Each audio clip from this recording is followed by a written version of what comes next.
So, to any Sasuke cosplayers at Anime Midwest, I'm so sorry. Okay, I did not mean to incite that riot. It was just a heat of the moment kind of thing.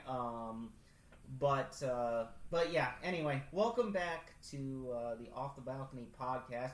We've got quite the show for you guys tonight. I don't know if it'll necessarily be one of our longer shows because we've been to quite a few conventions in the past couple of weeks, month or so. We have had some big life changes happening too, so we haven't really been meeting up to watch shows as often. Yeah, but this last month or so. Now that everything's kind of settling down, everyone's sort of feeling their way. We're gonna be like restoring Club to where it was. Plus, try doing all these big life changes in the middle of our big con swing, and you can imagine how that's going to turn out. But yeah, we've got a jam-packed show for you guys today, and in the tradition of whenever we record after a big con swing, we're going to just burn through the anime that we have watched first, and then we'll move to the conventions. We only have 4 things on our list of animes to talk about. 3 of which are Lupin the Third properties. Yeah.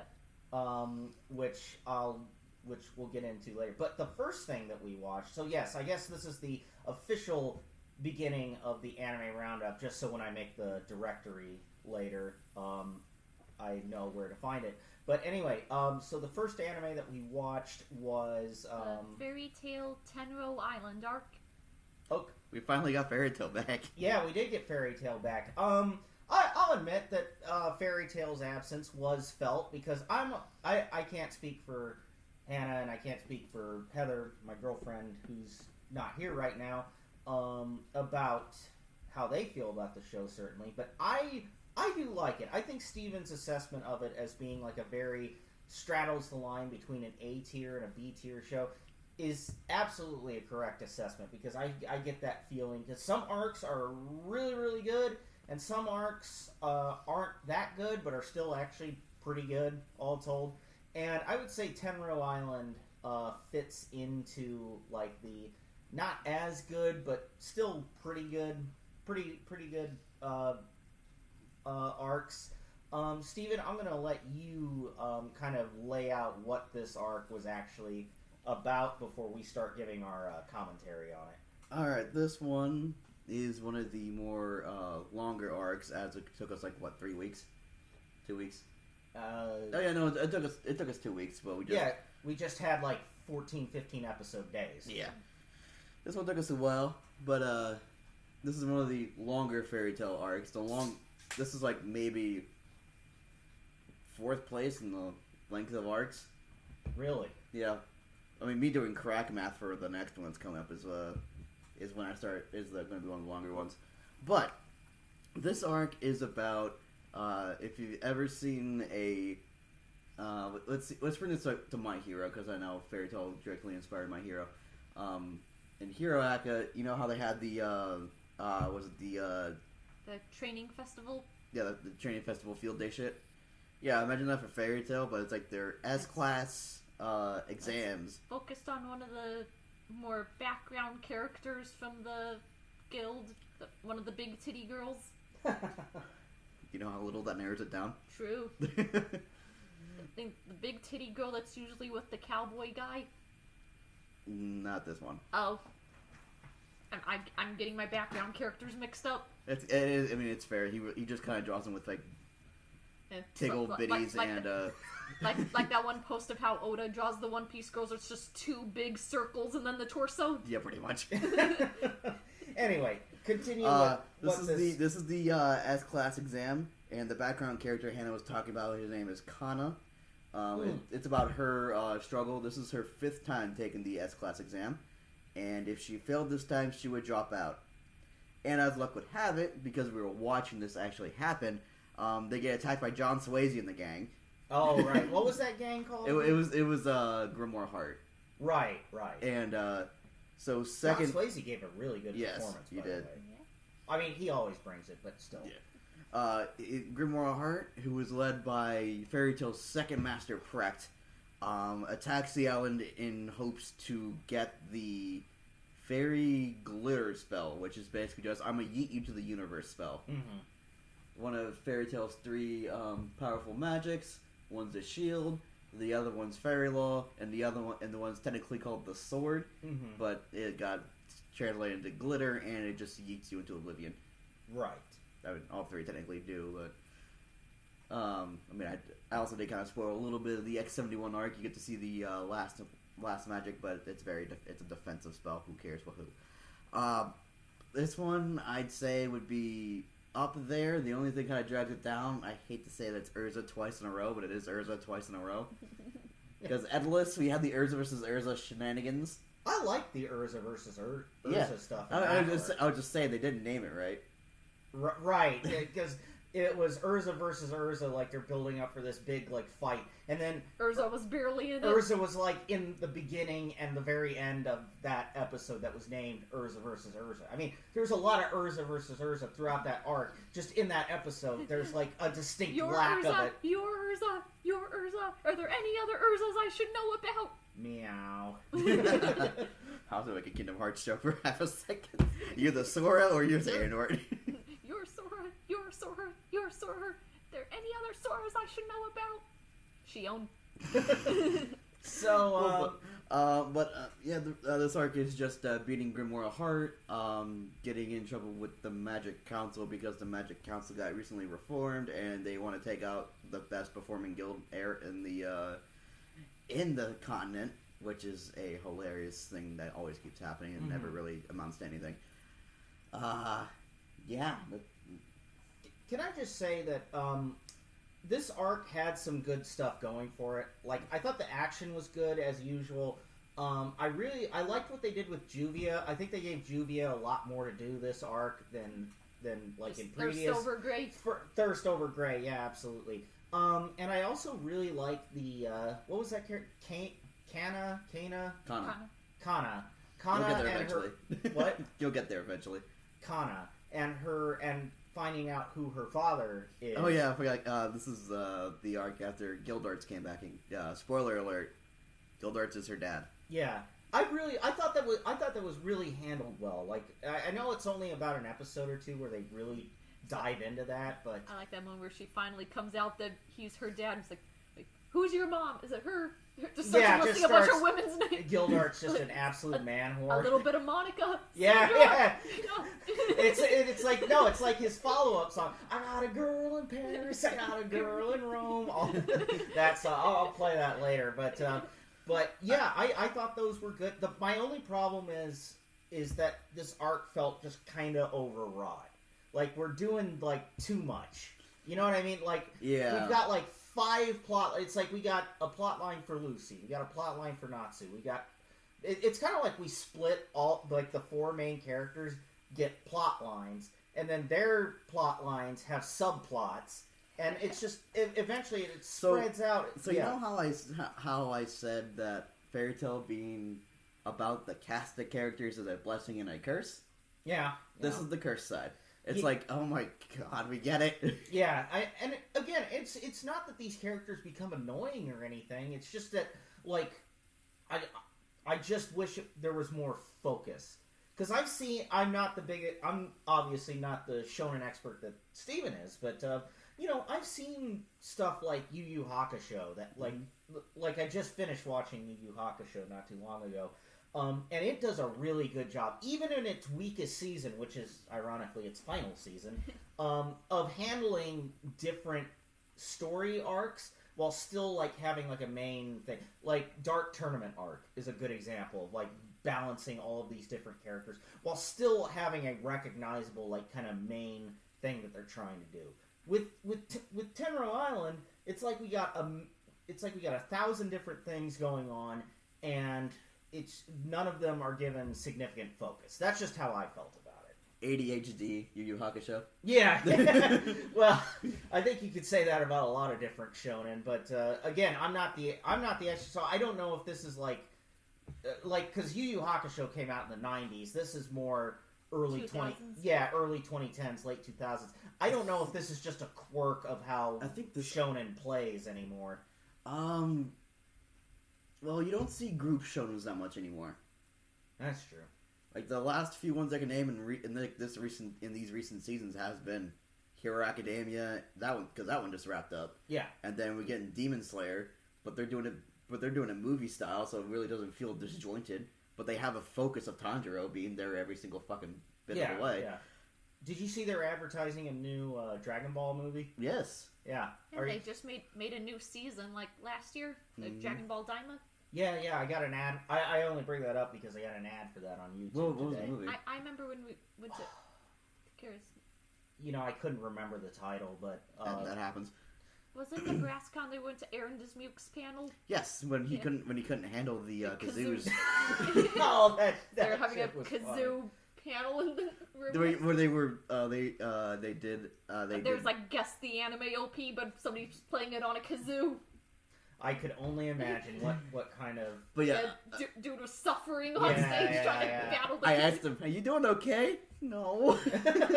I just remember asking him, it's like, because I had Lupin on the brain, because the guy was dressed as Goemon that day. It's like, is there any like long-running franchise that you wish you could be part of? It's like, I'm playing one of the main guys in Dragon Ball now, in the new Dragon Ball season. Right, who does he play in Dragon Ball? I think that one of the new characters they bring in for Daima, who's like kind of like Goku's quest giver. Yeah.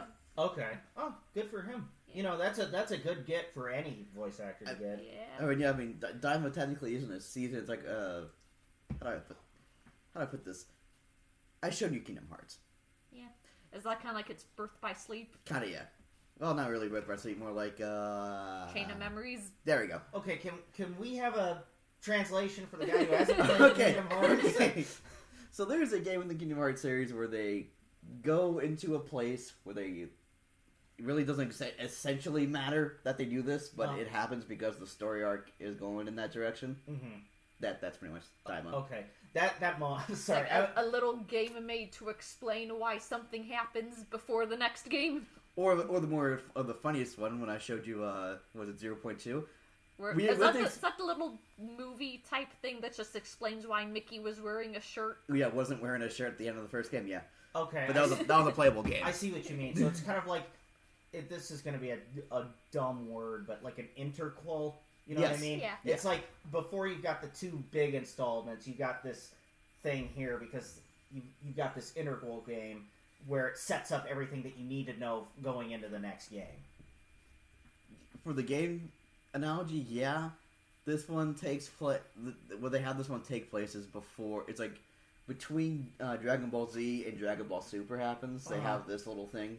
Okay. And the way they explain it is they go to this special world, and the powers they get in that special world only stay in that special world, and then, yeah. Okay, fair enough. So yeah. But anyway, circling back. Yeah, I mean, we always do circle back, even if it takes us a long time. Even if it takes us crossing the Great Plains, we always do circle the wagons. But the characters are still good. I mean, that's one of the things that I do like about Fairy Tail is that these characters, they do flesh them out quite a bit. I think this is the season where the arc where they give Gray a bit more backstory after what happened on the Galuna Island. Yeah, the Galuna Island arc, which I liked when they delve into these characters, but I really feel like that only it seems like when they've gotten done doing stuff with Urza, then they jump back to Gray. And then they go back to Urza, and then they go back to Gray, and it's like they do some stuff with Lucy, and they've done. I'm sorry to say, they do kind of fuck all with Natsu right now. But I do like. I like when they get deep on the characters, basically. Yeah. Get used to that ping ponging because I actually no. If I remember right, for the future stuff, we're gonna get into actual Fairy Tail guild lore soon, and then we're gonna get into shenanigans because we got introduced to Zareth in this arc. Right. Who was if Hannah could look up the voice for Zareth. Oh yeah, isn't like young Zareth voiced by Aina Kusun? Yeah. Kusun? Yeah, when they do flashbacks okay. way later in Fairy Tail, they do flashbacks when Zareth was a kid, and Kusun voices him. Cool. In the I think Japanese. that's like her one other big anime role besides Nozomi. Yeah. Wow. I mean, what does Kusum do besides? I think she's a model. Yeah, I think she's mostly a model. Okay. Model musician. Cool. Well, I mean, good for her. These Love Live girls, they just live such eclectic careers. Now, so if any of you guys are watching from Midwest, when I said we will have Love Live interject in every conversation we have, example. Yeah, get used to that. It's kind of a touch base of like Love Live has not only taken over my life, it has taken over these guys it's too. like a fucking infection. Like, because you showed it to me, and then we showed it to my girlfriend and Steven, and then I assume. I mean, and then we just talk about it on our podcast, so that's just kind of... And then we throw it in a Discord server where it just keeps bouncing around. Yeah, hey, those strains are about to jump. And then the whole world will catch Love Live fever. But anyway, so going back, I guess... If they do end up bringing the finale live over to theaters, you know, we're driving up to a Chicago theater. Yeah, we're just gonna... We're gonna be just crying in a theater to Aqua. Oh, Sally can wait. But anyway, so do we want to wrap up? Back to this different group anime. Yeah, do we want to? Do we have much more to say about Galuna Island? I don't. If we do, Tenrou that's Island? fine. Galuna Island was great. Oh, I mean, but, Tenrou. Sorry. Tenrou. They didn't really touch on it in Tenrou, but there is something like I mean, watching it back, I can see that they have some significance with what they do in the later seasons. He knows how to foreshadow. So he's starting to do that now, which is kind of pretty cool. But I can't say anything without some spoilers. Okay, that's fair. Also, with this arc, you get introduced to the arcane dragon Acnologia. That was cool. I did like that. Yeah. I mean, I know. There are some people saying, "But there's still more." I'm like, yes, there's still more. I know it feels like an ending, but this is what technically called what we call an epilogue. Right. Yeah. Which we still have to continue that section of an epilogue before the next one. But I'll have to reference my crack math again. So, I'll say this as someone who has who's been recently, and I mean recently over the past year and a half, been introduced to Fairy Tail.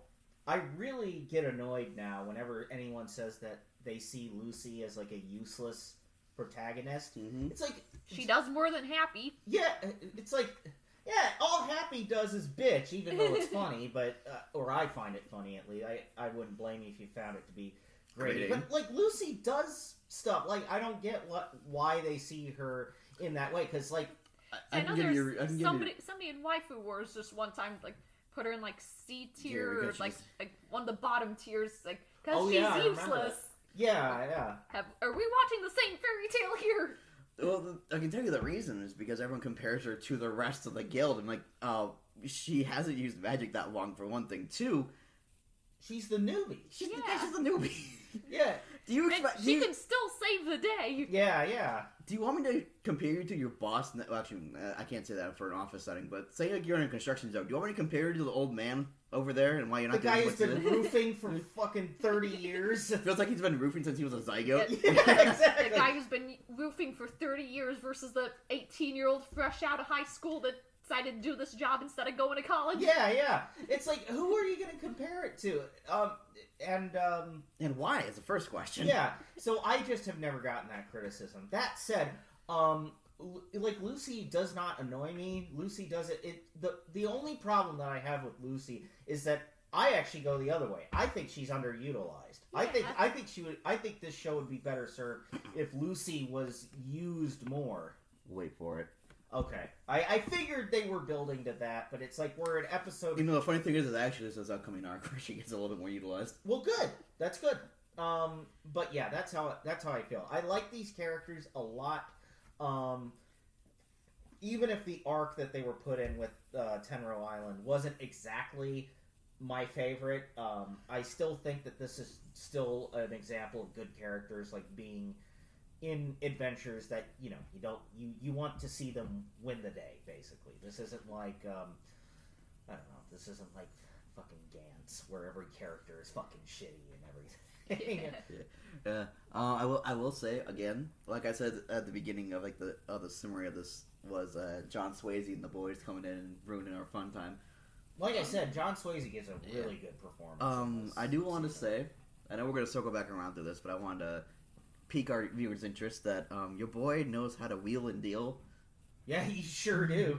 Because I'm not going to say for sure, but there are some wheels in the works for a podcast that many people may not know called Bottom of the Barrel. That literally just started this year. And this podcast, which has been going on for 4 years, doesn't feel like 4 years. I know. May collab in the future. Emails need to be sent. Your boy has been recovering and focused on his real life shit. Yeah, but we've got all of us. That includes the guys from like John Swayze and Jay. We all have lives outside of the podcast too. We got to focus on the Bottom of the Barrel boys and the Off the Balcony boys and girl have a lot of shit to do. So we including buying a camera. You're right, yeah.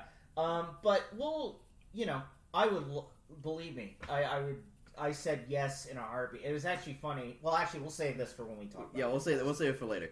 But for for the Tenrou Island arc, I think everyone here would probably agree to a B tier. B tier, yeah. Yeah. Another one of the B tiers. Right, yeah.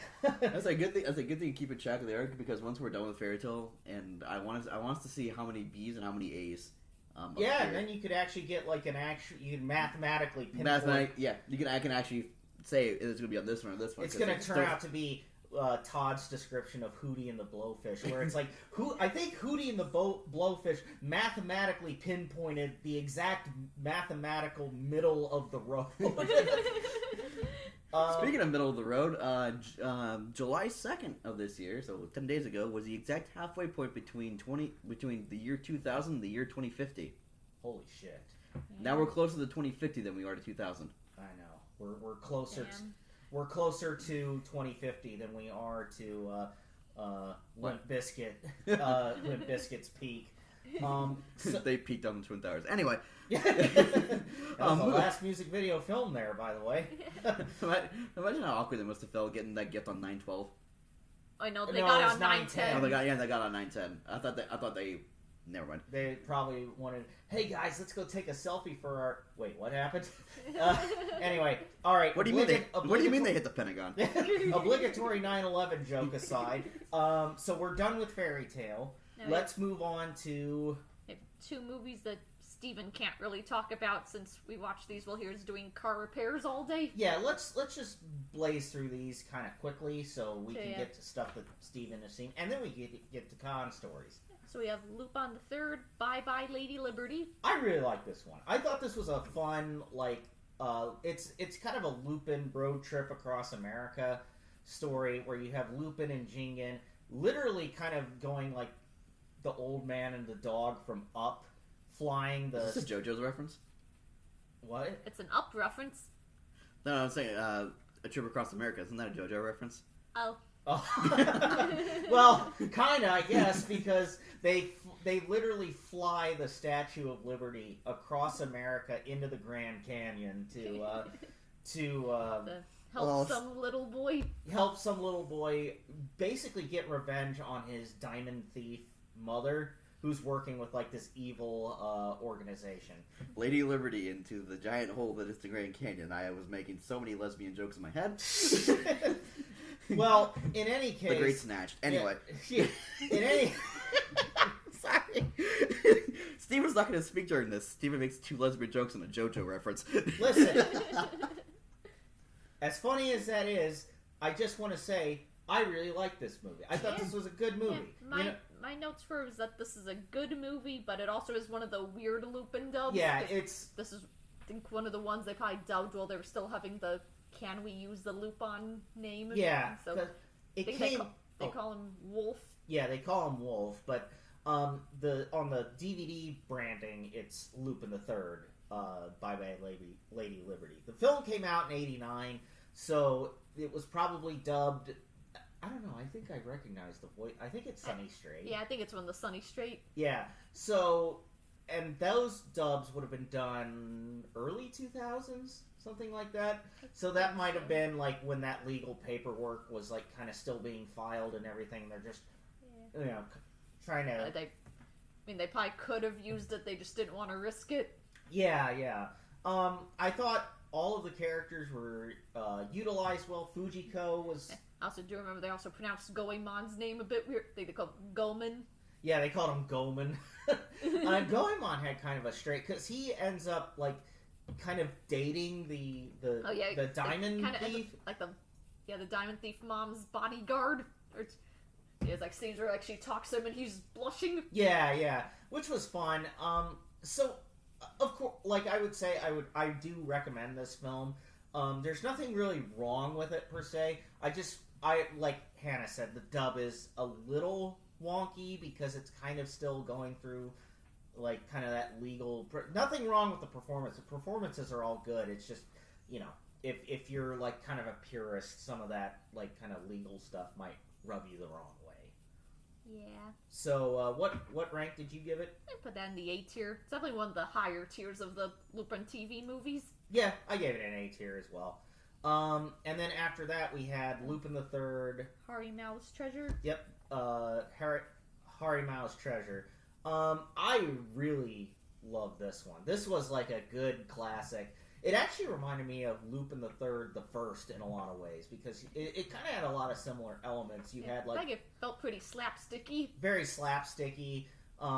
It had like kind of the same sort of plot beats of like Lupin versus this Nazi group who are looking for this treasure from World War II. Yeah, it's like Harimao was like some guy that was like double crossing everybody on like every side of the war. Yeah, especially in like Southeast Asia. He was apparently like this land pirate, like a bandit that would raid both the British and the Japanese who were fighting in Burma during the 1940s and built up like just this huge stash of treasure. And so it's up to Lupin and Jingen to secure the treasure before the Nazis do. That's the thing. I have this kind of calculus with Lupin films. The simpler the plot is, the better the movie is going to be because you can kind of, you're not thinking about, wait, what exactly is going on here? You can just kind of enjoy the action. And the action's good. I will say, this is something it's just fun to put Lupin, Jigen, Zenigata, just put the whole gang in a situation. Yeah, and just see what they do. Yeah, exactly. Without having to think about what exactly the situation even is. But I will say that you pointed this out, that the film is very clearly made for TV. Oh yeah, like you can clearly see where the commercial breaks were supposed to be. Like I'd seen where, like I think it was like Fujiko was like, they're not gonna catch us here, and then see the police hear the police sirens, and she opens the window, sees all the police there, like, oh no. And then it cuts to black for a bit, and then cuts back in. Yeah. And so I actually put that on my notes. Like, it feels like it needs a laugh track in the Seinfeld bass lick. Yeah. I mean, because that's what it feels like. But it's not like when you take like a theatrical film, like I don't know, we just had 4th of July, so Independence Day. Like you see like the edited for television version of Independence Day, where it's like they'll cut to commercial break at kind of an opportune time, even though they're really just guessing because it's like you can only have like 10 minutes and then a 5-minute commercial break, 10 minutes. This one was specifically made with like, okay, this is going to be on TV. Let's animate this. Intentionally put the sponsor. Let's animate this in a way so that there can be points where the commercial break can just drop. So it's kind of, and the thing is, a lot of the Lupin movies that we have watched have been TV specials, and very rarely have I seen like edits like this. So I don't know if they just got better as they went along, or if there was like a, I don't know, like you had, just more rights to, make these theatrical. I don't know. I just don't know. But I will say that Harimao's Treasure is a superb Lupin the Third adventure. Yeah. And with that, I would give it a tier, personally. Same. And with that, then we can have Steven rejoin us because he saw the first Lupin the Third movie. The very first one. Like, this is after I think this was before Castle Cagliostro. Before Castle Cagliostro, but I'm trying to think if the second series of Lupin the Third had started by this point. I think this might have been like right after season 1. Okay, because so this was kind of the film that showed that series wasn't a fluke, in my opinion. This was kind of the beginning of Lupin the Third as sort of a very film-specific franchise. It was the Mystery of Mamo, and boy, you can tell this was a movie made in the 70s because very trippy. Very trippy. They just go whole hog with Fujiko's boobage. Yeah. Got Fujiko breasting boobily across the screen. Yes. You've got here. I need to grab my notes real quick about what the plot of this film was. It's been a while. It's been a very busy time for us lately. So I know the beginning of it, like Lupin was tried and executed, but when they dug up the body, it was exactly like Lupin, but it wasn't the Lupin. Yes. And Zenigata was getting all pissed off about it. Like, where is Lupin? Okay, so what this? Oh shit! Sorry, I was looking at the wrong notes.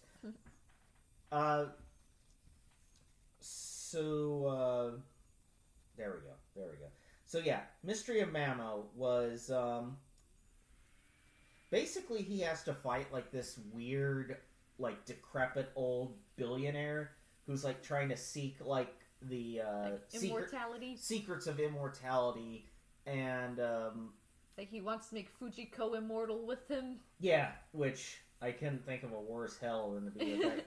Actually, what's funny is that the billionaire, his name, the titular Mamo, reminds me a lot. If you've ever seen the old Japanese horror film Wicked City, there's an old guy in that too who looks exactly like Mamo. In fact, I wouldn't be surprised. Like old man that kind of looks like a wrinkly baby. Yes, and I just had a Steven, do you remember how the dub of this one went? Mystery of Mamo? It was an experience. So context, this film was made in the 70s. But it was dubbed in 2003. It was dubbed in 2003, and because there's a significant plot line with the United States military fighting against, now you remember, fighting against Mamo. What? I've been busy dropped in an email. Oh, okay. You good? Yeah, I think I'm getting there. All right, cool. Yeah. Because this was dubbed in 2003, and you know what was going on in America in 2003? It's the Iraq War, which is funny because in the actual animation, you Democrat. Yeah, Jigen just calls. No, Jigen gets called a Democrat by the second in command of the Navy. You're right. Yeah. And the guy's pretty much supposed to be Kissinger. Yes. No, Kissinger didn't call him that. It was the guy who was supposed to be. Who was he supposed to be? I think it was just an admiral or something. Yeah. But in Jigen's like bad mouthing that guy, and he just grabs Jigen by the collar, like, "What are you, some kind of Democrat?" Yeah. And there is a redheaded like kind of the secondary villain, not working with Mamo, is fighting against Mamo, but the secondary villain in this is like a kind of Jewish sounding guy, which we have theorized is. So if you look at this character, he looks a lot like Henry Kissinger, who is the Secretary of State, who's hopefully burning in hell right now. But in the dub, what they do, this almost feels like a Stephen Foster Ghost Stories decision. Yeah, I think they called him Gissinger. Yeah, they called him Gissinger. But the president, you hear the president in this film, and voice actor is just a guy putting on a W impression. Yeah, he's just doing George W. Bush, like, sir, sir, what are you going to do about Lupin the Third? We gonna find him. You know right where you are, Mamo. We know right. It's like after they bomb Mamo's base, they should have just had with the kind of Miyazaki sounding music, George Bush like standing at the air. Ladies and gentlemen, we got him. We got it. Like how just a significant portion of this movie is just the U.S. bombing. Yeah, they bombed. There was everybody. two scenes. It was it was Mamo's first base. Yeah, they bombed the F-11 shit out of, and then the second when they find his island. And when they find his island, and they just like bomb the shit out of it while the credits roll. Yeah, they bombed while Zenigata and Lupin are still tethered to each other. They have to run away as the United States Air Force just bombs the shit out of this place. Yeah, so it's a pretty wacky Lupin adventure, and the dub is, I would honestly say, let's watch it with the dub, because the dub is like very Ghost Stories-ish. And also, there's a good reason to be watching this movie now, because just like around the end of June, like a couple weeks ago, they just dropped the brand new Lupin movie. Oh, like, yeah. the two Lupins. So yeah, apparently it is like a revisiting of the Mamo storyline. Cool. All right. So with Mystery of Mamo, I guess we'll wrap it up so we can get to con stories. I honestly gave this an A tier. It's a very fun, very followable, very funny Lupin the Third adventure. Yeah, I think just the only thing stopping it from an S tier for me is that the plot is just pretty confusing. Like they did try to shove too much into it with the whole cloning stuff. Yeah. Yeah, there's a lot going on. It doesn't have the same strengths as Bye Bye Lady Liberty or Harimao's Treasure, but I still think you can get a lot out of it. Steven, what did you think of it? Outside of the very American stuff, can we revisit the fact that Mamo just has a pet collection of the world's weirdest dictators? Oh, right, yeah. I was like, you guys are rapping about Mamo. I'm like, you guys didn't talk about Hitler yet. And he just appears. And Lupin just going down the hall, just accidentally just bumping into various historical figures, and then just bumps into Hitler and just immediately just goes into the salute. Yeah. He folded so quick. He folded. Well, he's French, so of course he has fealty a little bit. and then it's a Japanese show, so I have fealty a little bit. Yeah. And then of course Lupin will impersonate. He's impersonated Hitler before. Yeah. So and it's impersonated. I've met the man before. But what tier ranking would you give it? I'd give it a low A, high B. Okay, fair enough. I will be honest, it lost me a few times because it is kind of overwrought. Yeah, but it feels like a very first draft of a Miyazaki film. That's actually fair. That's a good observation. It kind of feels because the reason I say this is because when Lupin's visiting Mamo for the first time, sorry, if I just motor mouth that, when he's visiting Mamo for the first time, and so there's MC Escher looking. Yeah. World. One, I do feel like I was trapped in an Escher painting. Second, for those who watch Tulare Community College, you'll get that reference. Also, there was no music. If you kind of noticed, if you think back to it, it was just silence when they were talking. So that's what made me think about. It was kind of like a Miyazaki first draft. Yeah, I could see that. I mean, I think that if you follow this film, because this film came out in 78, Cagliostro came out in 79, there might have almost been kind of Mystery of Mamo, decent enough movie, but we need something that's higher tier. So they go back to Takahata and Miyazaki and say, hey, can you kick us off kind of more the right way? And then they come in and do Castle of Cagliostro, which ends up being one of the best Lupin films ever made. Yeah. And of course jump starts the career Hayao Miyazaki. But speaking of that film, you remember when we watched that and it seemed because this film came out in 79, it felt like the animation quality had jumped an entire decade. I'd say it jumped into the 90s, so like Yeah. almost 2 years. It looked 2 like decades. something out of like. Yeah, Steven, 79 is 2 years away from 1990. Good job. No, it felt like No, that's a fair point because it looked like something out of like Kiki's Delivery Service or Porco Rosso. It reminded me of a Disney movie. Mm-hmm. Which if you know your Disney history, then you have to actually thank Lupin. You have to thank Castle Cagliostro for the Disney Renaissance. Yeah, because that Shadowversity. Yeah, because that was the film that John Lasseter saw and said when he was like a younger animator at Disney, saying, "Hey, we got to make stuff like this. The Japanese are gotta make like 10 of these." Yeah, the Japanese are like kicking our ass right now. Which is hey. You could sum up the whole 1980s that way. Hey, man, the Japanese are kicking our ass right now. Oh yeah, because imports kicked their ass. Yeah, Komatsu was dusting Caterpillar, all that kind of stuff. Toyota. Even now, didn't like a thing come out on like Netflix saying like at least half of all Netflix users watch anime? Yes. Oh yeah, yeah. And also they also put content warnings on Rush Hour. Oh yeah, I saw that. Which anyway, but let's move on from that. So, Mystery Mamo, A tier. A tier. I would also agree. So, moving on, Mystery Mamo. Or is that the? Is that I think that's the end of our anime roundup. I was going to jump into the con stories. I'm going to jump into some housekeeping real quick, and then so that way you can separate them when you're doing the editing later. Okay. So some housekeeping. First off, thank you for listening thus far. I know it's only been about 40 minutes, but thank you for listening. It's probably our fastest anime roundup ever. We only have 4 shows. So again, I urge you guys to like, share, subscribe. I know our podcasts are usually kind of long, but I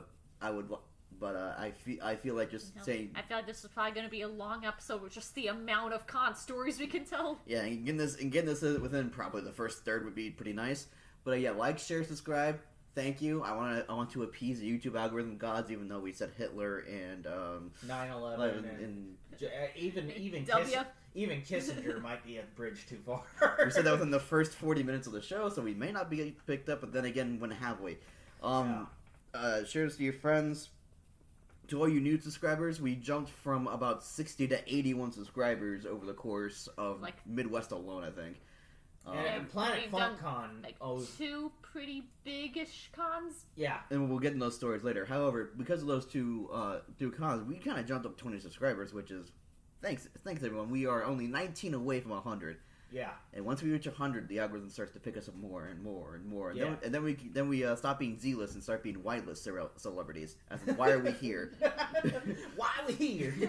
Thank you guys for that. In our description, we will have our link tree. We are getting some more art commissioned from our friend Sarah, or at least we're trying to.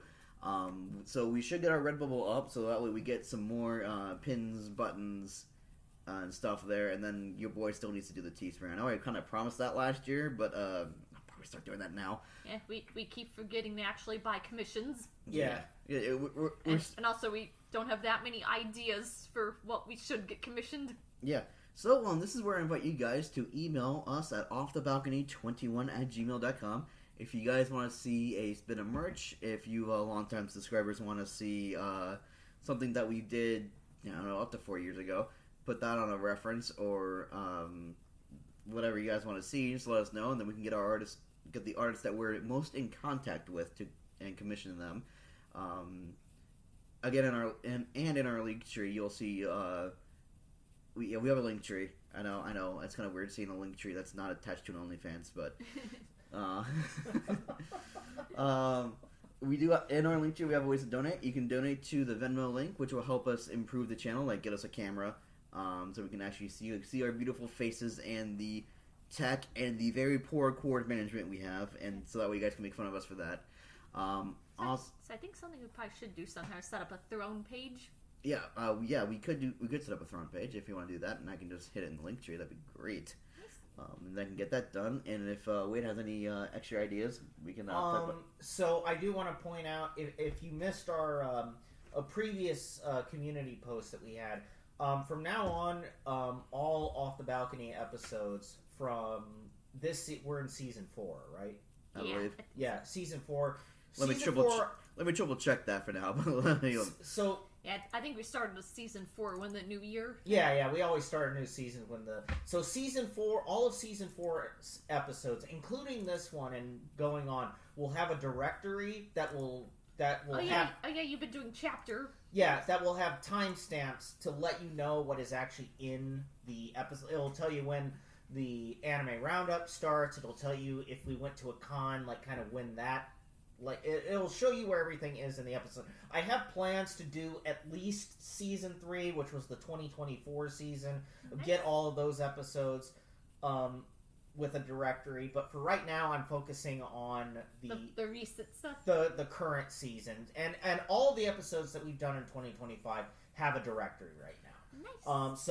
So I know that we kind of big talk about being overwrought with Fairy Tail and like our episodes exist, but now you won't have to like kind of figure out where everything is in one of our episodes. I'll make sure that everything is easily findable.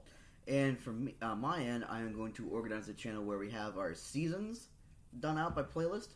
I know because right now we have all the episodes. We have an episode in a brick. Yeah, and that might be unwieldy, or you guys might not want to go all the way back to when we started the channel, which is fine by me. If you guys just want to start in, like, say, season 3, I'll get a playlist with each season in it, and then we will, I mean, you're not missing out on too much lore. Yeah, not really. To be fair, I thought season 3. This is gonna be weird to say, but I really like season 3. I feel like season 3 is where we hit our stride. Yeah. Where we hit an identity and then hit our stride. Yeah. And I'm gonna miss the real quick. I'm gonna miss the old studio because I want to point out all of season 3, the 2024 season, was recorded in Stephen and Hannah's spare bedroom. Like we had turned that apartment. They're in their old apartment. They had a spare bedroom, and we basically turned that into the studio. Because before we were kind of bouncing around between different rooms, we kind of had different setups, but that was the first time that we had like one location where we were going to come and record a dedicated one.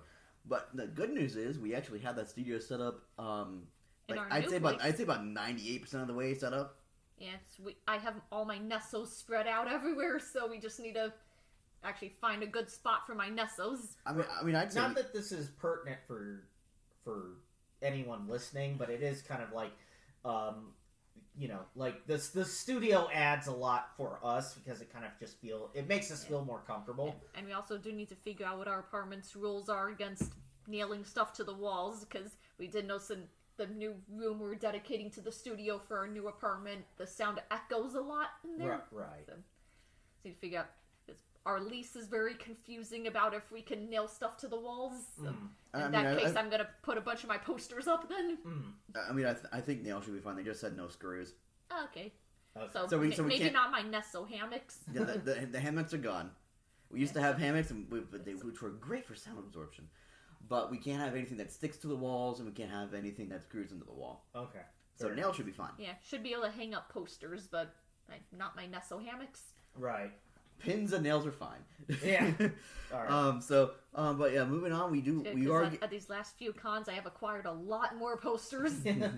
All right, so to summarize this section, so we can have another summary. Look in our link tree. If you want to donate to the Venmo, please do. We will get the merch stores up as soon as we possibly can. We are moving studios, so the studio will be set up. Then the next episode, I think, should actually be recorded in that studio. Yeah, we'll be recording in that new studio. It's just they're still moving. Everything's kind of like super busy right now. So. I mean, honestly, I think the only room we haven't really touched up is the guest room. Yeah. So if I have to get that set up, if we're going to be having you spend the night, or you and Heather spend the night. Right. Yeah. Yeah, and then follow, like, subscribe, share, tell your friends about us. Tell your parents if you're daring. Give us some word of mouth. Actually, no. Unironically, word of mouth would be pretty good too. Yeah, word of mouth works. Yeah. So with that, and with word of mouth fresh in our minds, let's move on to these con stories. Yeah. All right. So starting off, the first one is June 8th. June 8th was the day, because A I know day it that was will our live- anniversary that we forgot about. Yes, we A did. day that will live in infamy, but not for the con story. The con was Yeah. awesome. Yeah, the Quan was the highlight. The con was the highlight of the. Yeah. Which I said Quan because it's Quad Con. QuadCon, yeah. So we went to QuadCon Springfield. It was hosted in this It's like really big hotel. It's the Crown Plaza. Yeah, it was the Crown Plaza, and it was a tall hotel. I mean, this was I've a noticed- hell of a big. I noticed that every Crown Plaza, just like a little bit of an aside already, every Crown Plaza is more tall than it is wide. Yeah, even the one over by. Yeah, even the one in Rosemont. Yeah, is, the one in Rosemont. The one that looks like a prison is. It's on. You can see it off 294. It looks like a prison, even though it's an old folks home. Oh yeah, the that, Concord. Yeah, the Concord. that used to be a Crown Plaza. It's like Concord's a Crown property, I think. Oh, okay. I could be entirely wrong, and I could be too. I can be But doing The most dystopian-looking old folks' home ever. Yeah, but hey, at least it lets you know that you're almost to the convention, so whatever.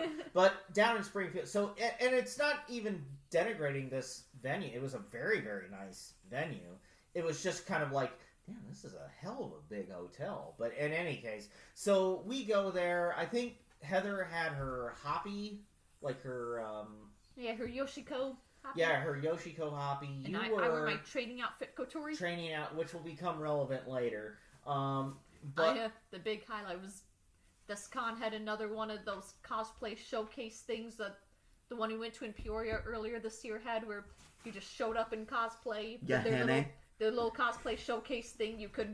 They could be entered into a drawing to win like gift cards of money that could be spent in the vendors hall. yeah, So me and Heather each entered, and we're both the first ones in line to get signed up. And the girl running the little showcase thing was really nice. Asked us, so like, okay, what's your character name and what series? And wrote the character name down. It's like, okay, so how do you pronounce that? So like, she even wrote down like the phonetic spellings of them. It's like, hey, like, I really want to make sure I don't mess this up. So Heather's dressed as Yoshiko or Yohane from Love Live, so she gave her character name as Yohane. And then later on, when the showcase finally happens, like, she calls Heather up first. So she calls up, okay, entry number 1. Steven, you've been saying it this whole time. I'm sorry, I'm pouring a drink. Entry number 1, Yahane? Like, Heather got to be into character. I said, it's Yohane! yeah, it couldn't have been more perfect, honestly, because that would have happened to Yoshiko. And did she get your name right? Okay. Yeah, Kotori was right. Yeah, Yeah. Kotori was right.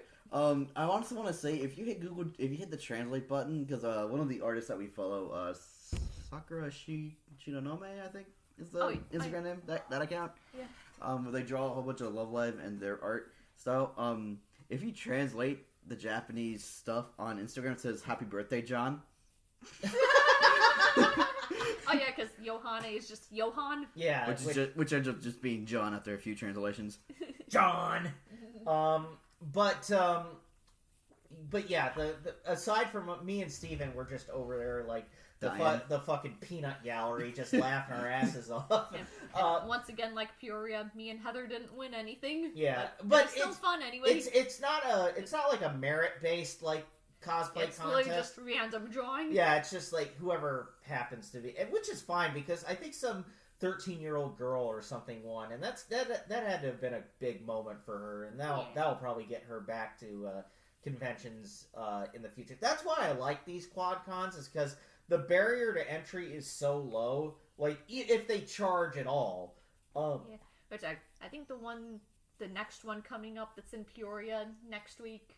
That I think it is like $15 entry, but they're also doing wrestling and battle bots there too, and apparently all of their vendor space has been sold out, and they also have Kurt Angle there too. So. Yeah, so you gotta add Kurt Angle to the mix. Yeah. I mean, that is one that is deserving of the price tag. So I'll say, from what I've noticed, depending on the venue, like if it's a quad con that's in a mall, they can't like charge entry to the mall. Yeah. So it's like they just have to let people through. It's like it's not even like cornered off in a section of the mall or anything. It's literally just set up in the hallways. Well, the Peoria one was all set up in like the husk of that old, what was that, like a Macy's or something? I think it was like Home Goods. It was like Home Goods and near a dying husk of the Dick's Sporting Goods. Yeah. Like even just some of it was in that building. A lot of it was just in the lobby of the mall. Yeah. I mean, I bought my free rent socks there. So, but or Heather bought me. You end up finding historical poles at these QuadCons. Oh, and the QuadCon in Springfield was absolutely no exception because there was a vendor there who sells. I've met him before. He was at the Quad. He's been at a couple of the Peoria QuadCons where he's been selling like old B movies from the 50s and 60s. Okay, I'm just gonna look through my phone gallery, see what I bought that day. But you keep talking. Okay. And he sells like a bunch of 50s, 60s like B movies, like Roger Corman type stuff. And so I'm just me and Steven walked over there while you and Heather were off looking at something else, and I'm just over there like, ooh, I want this one. Ooh, I want this one. Ooh, they've got a Roger Corman film. Oh, they've got an old Lost World movie. It felt like you know when you go on those like early shopping trips sometimes when you're homesick, but you can actually go outside with your mom home from school, and she takes you to the store, and she takes like for fucking ever. Oh, is that what I was like? Yes. Yeah, that tracks. Because I was just in hog heaven, just buying all these. Like, I mean, they're all like crappy, like Night of the Living Dinosaur type B movies from the 60s. When they took stock images and make a movie out of them. Yeah, exactly. That's how you would make like the old Z grade, old dinosaur films and shit. That's what I was buying, and Steven eventually got so bored. I think you went out with the girls I went to go meet up with the girls to see how they were doing signing up, and they met me halfway through the line, and then we said, "Okay, Heather, go into Train Wade, have fun." Well, because I was still making sure that I had gotten everything that I didn't just buy like these like crappy Z grade like dinosaur film. I bought like in like Flint. Like the 60s British spy movie. I bought a few James Bond films. I had a lot of good pull. I always get good pulls at these fucking QuadCons. And yet I'm looking at your DVD cabinet and still seeing leans. Well, because I haven't packed them all away yet. Well, what do you expect? It's a big collection. You got to help me out here. Boy, you have 4 shelves dedicated to movies. I'm gonna need 5. Your TV stand has you're probably your 5th. Yeah, you're probably right on that. You think you need like what, 10 more? You don't know. Well, actually, yeah, you do. Yeah, that sounds about right. hey, I mean, my anime specific shelf overflowed like 2 years ago. Hey, so. You know what? My dad still has unused slats of wood. If you would like to ask to do a project over there, you can. I kind of would, honestly. Hit me we'll bring that up next. I'll bring that up to him next Friday. Yes, please do, because well, fuck. Now I gotta figure out space for it. We'll cross that. We'll burn that bridge when we get to it. Hey. Anyway. So yeah, I got another set of legendary polls. Hannah and Heather had a great time at the cosplay contest. Yeah, there were some actually really cool cosplays there too.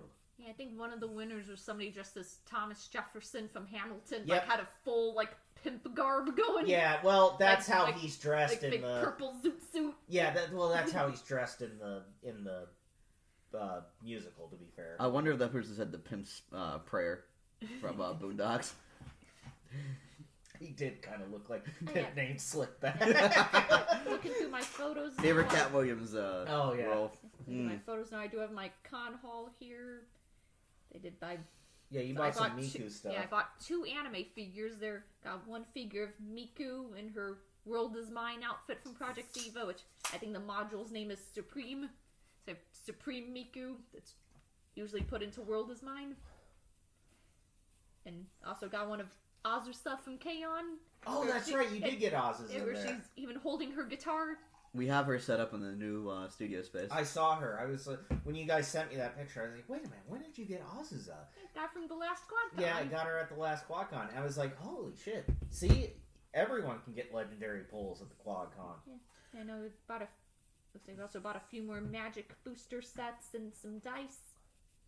Okay. Yeah. Oh, wait, you bought something that was magic related. Yes, I bought the dice. And I also bought a pocket watch. Oh yeah, The Full Metal Alchemist pocket watch. And that it had actually like works. October 3rd, 1911. Yes. Scribbled into Yeah, it. do not forget. Yeah. Never forget. And it is actually still on the accurate time. I just don't know which box it went in. We'll find it. Yeah. You just have to listen. It doesn't tick. Oh man. Anyway, so. However, I am going to show up on the work site with that one day. It's going to be really funny. Oh, it's going to be so cool. So I was going to ask you for the time. You'll just pull out a pocket watch. So did you point out everything in your con hall? Yeah, I think that's everything. Okay.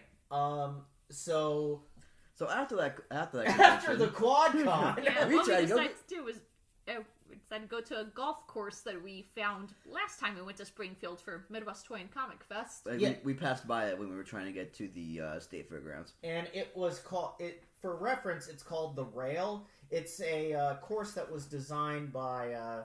It's the same guy who designed Augusta National. So it's this beautiful course, and it's not even that expensive either. Which that's kind of the funny part. That like this course that was designed by this world famous golf course designer and golfer in his own right was kind of really reasonably priced and had like open bar and everything. Yes. It was really. However, we got railed by the rain that day. Oh, we did. We were like, we had no idea a massive thunderstorm was about to roll in. oh, and it was bad. Like it was like, okay, so And usually, I got scared my Kotori outfit was ruined. how is your Kotori outfit? It It's alright, survived. it got It is perfectly Yeah, fine. the shirt's fine. I just have a feeling I probably should replace the skirt on that anyway, because the skirt's getting tied on me anyway. Oh, okay. So Which I have had that cosplay since I was 16, so yeah, I probably should replace the skirt anyway. So usually when you get a rain delay in golf, what you do is you pull off onto the cart path and you just wait for the rain to pass. Well, guess what? The rain said, I'm here for an hour. Yeah, And- so they just called off. They made an announcement Well, over the intercoms that the course is closing for the day now. Here's the thing, right? The drainage for this course, I think, was a weird oversight because hole 1 became a lake. Yeah. When I saw that hole 1 had basically become flooded, I was like, yeah, they're not letting us back out. I was just basically on emotional damage control. Yeah. Because, obviously it was like, it wasn't like the day, it wasn't necessarily like the day was ruined per se, because we still had fun at the convention. Yeah. It was just like the golf part, which we were excited for, just was like, not like literally game called on account of rain. I came off of a very good 3-iron shot. Yeah. And then like, oh, you're gonna cancel because of rain. Fuck. Oh, but okay, I'll save this story for later. So anyway, we come back into the clubhouse. They give us a rain check. They basically said, Come here whenever you guys decide to do another one. and we were like, well, why don't we just book it now? So we booked it for the next week. Yeah, booked it for next Sunday, 4:00. We were going to do 9 holes because that's what we had agreed on Correct. Originally. And so we decided to just go on home. But I was like, I'm not letting this day end in defeat. So what I did was, these two dropped me off. Me and Heather went to the grocery store. We grabbed like burgers, dogs, and stuff. And we threw like a cookout. And we got some drinks and just had like drunk YouTube time. And it turned out to be a fun night, Yeah, we introduced your brother to Dracula Flow. That's true, and he fucking loved it. Hell, I've introduced everyone that I know to Dracula Flow, so... The only thing we haven't introduced your brother to is The Last Dragon, and we will get to that. Oh, yeah, and we will talk about the actual Last Dragon himself. Yeah, it's Barry Gordy's The Last Dragon. Barry Gordy's The Last Dragon. But to wrap up the whole... Go watch it in theaters October 19th. True. AMC theaters. So, the QuadCon was fun. The golf was a disaster, but we came back the next week, and we played our 9 holes. I think the only thing that pissed me off from the golf was I got a par on the first hole the first time around, and the second time around I got a fucking double. So apparently you got a par on the most difficult hole. Yes, I did. That par 5 that jumped over a lake. That was impressive, because, like, I doubled that hole, and that, I was like, fuck. Even by the end of it, because it's an exhausting, like, because it comes down, like, borders that lake, and then it hard right goes hard jumps it too. Yeah. So I said it's a good thing that we have a quad rule for Hannah, because Hannah trying to golf over that thing would have been a disaster. Yeah, I think it was for me it was a disaster. One hole that was pretty much all water. Said like, no, I'm not playing this. Just mark me down for a quad. And I fucked up a birdie on that hole too. I was pissed. But so yeah, I'm glad that we were able to get back. But one funny story I want to say before we move on to Planet Fun Con is that when we played that course, we're in the clubhouse, just getting ready to go do golf. Like, we're buying our drinks and everything. We're just getting ready. It's all cool. And then I look inside of... So every golf course kind of has like a basket full of like found balls out on the course. And there was a pink golf ball in there. Yeah, on the day of our ill-fated trip to the rail, I was at the clubhouse and saw they sold packs of pink golf balls. It was like 3 pink golf balls for like $7. So I bought that, and then on the day we had to abandon it, my pink ball was still out there. And you had hit a pretty good, you had hit a really good drive, honestly. Yeah, you had really good tee shots that day. Too bad the rain came in and said, fuck you, we aren't going to have any more shots. The rain didn't discriminate. The rain said, fuck all y'all. So luckily the next week when we were there, we saw the box of found balls. There's a pink ball there. I was like, I guarantee you that's the one that she shot off of hole 2. I got reunited with Bochi the ball, and I think I lost her again. She's probably sitting in that basket now. It's really funny. We'll stay on this story. I think this is going to be the last one before we move on.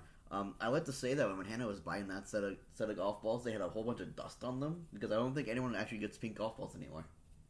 Oh. I will be buying all of them then. For completely not because she's a girl, because they look like Bochi. Bochi the ball. Bochi the ball.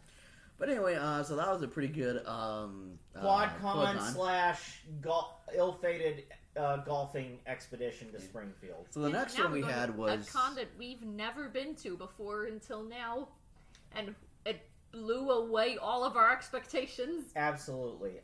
It was Planet Funk Con in Davenport, Iowa. Now, Steven's been... a con I just kind of showed to you guys on a whim just because I got an ad for it. Mm-hmm. And I checked it out, said that, you can host panels. I was like, okay, this looks like something Davenport's not too far away. Sure, let's go for it. Shit, Davenport's actually easier to get to than Rosemont, to be perfectly honest. Yeah. Fuck 294. For that. Yeah. So we were like, we'll take a chance at this. So we booked a room at the hotel that is connected to the convention center. And it just feels like just on the months leading up to the con, they just kept announcing cooler and cooler guests. Yeah. At first it was Wendy Lee, the Phil voice of Lamar, Haruhi and Koneta. And then Phil Lamar has been in everything. Yeah, he was Samurai Jack. He was Kit Fisto in Clone Wars. He was Wilt from Foster's Home for Imaginary Friends. Hermes in Futurama. And then they started announcing. They announced Olivia Hack, which I have a story about her. Tony Oliver. And then there's one of the last guests that got announced. Oh yeah, I was just sitting at home while you guys were at work, and I saw, Planet FunCon has a new notification. Clicked on it. Holy shit, no fucking way! It's Timok, the last remaining lead from The Last Dragon. Yeah, Bruce Leroy. The actual star. I like how you pointed to Rena as though she was Bruce Leroy. Yeah, I was gonna be pointing, hitting the table, but I have the Rena Nessa right here, so I was just booping Rena. Alright. Rena Chan Bordeaux. Shut up! Alright, Bordeaux. Let's beat to the rhythm of the night. Alright, so for the new people here, the Rena Chambord has a fucking Jerry curl on it. Alright, so... a little mustache. You motherfucker, stop it. I'm sorry. Alright, I'll behave. Go ahead. So for the new people here, for the past 2 years, we have habitually watched Barry Gordy's The Last Dragon. In the month of June. Because your boy, much like I host a panel called Angst and Regret, and near the end, I have a show called Dream Meter Mary, which I thought was a fever dream, but it turned out to be real.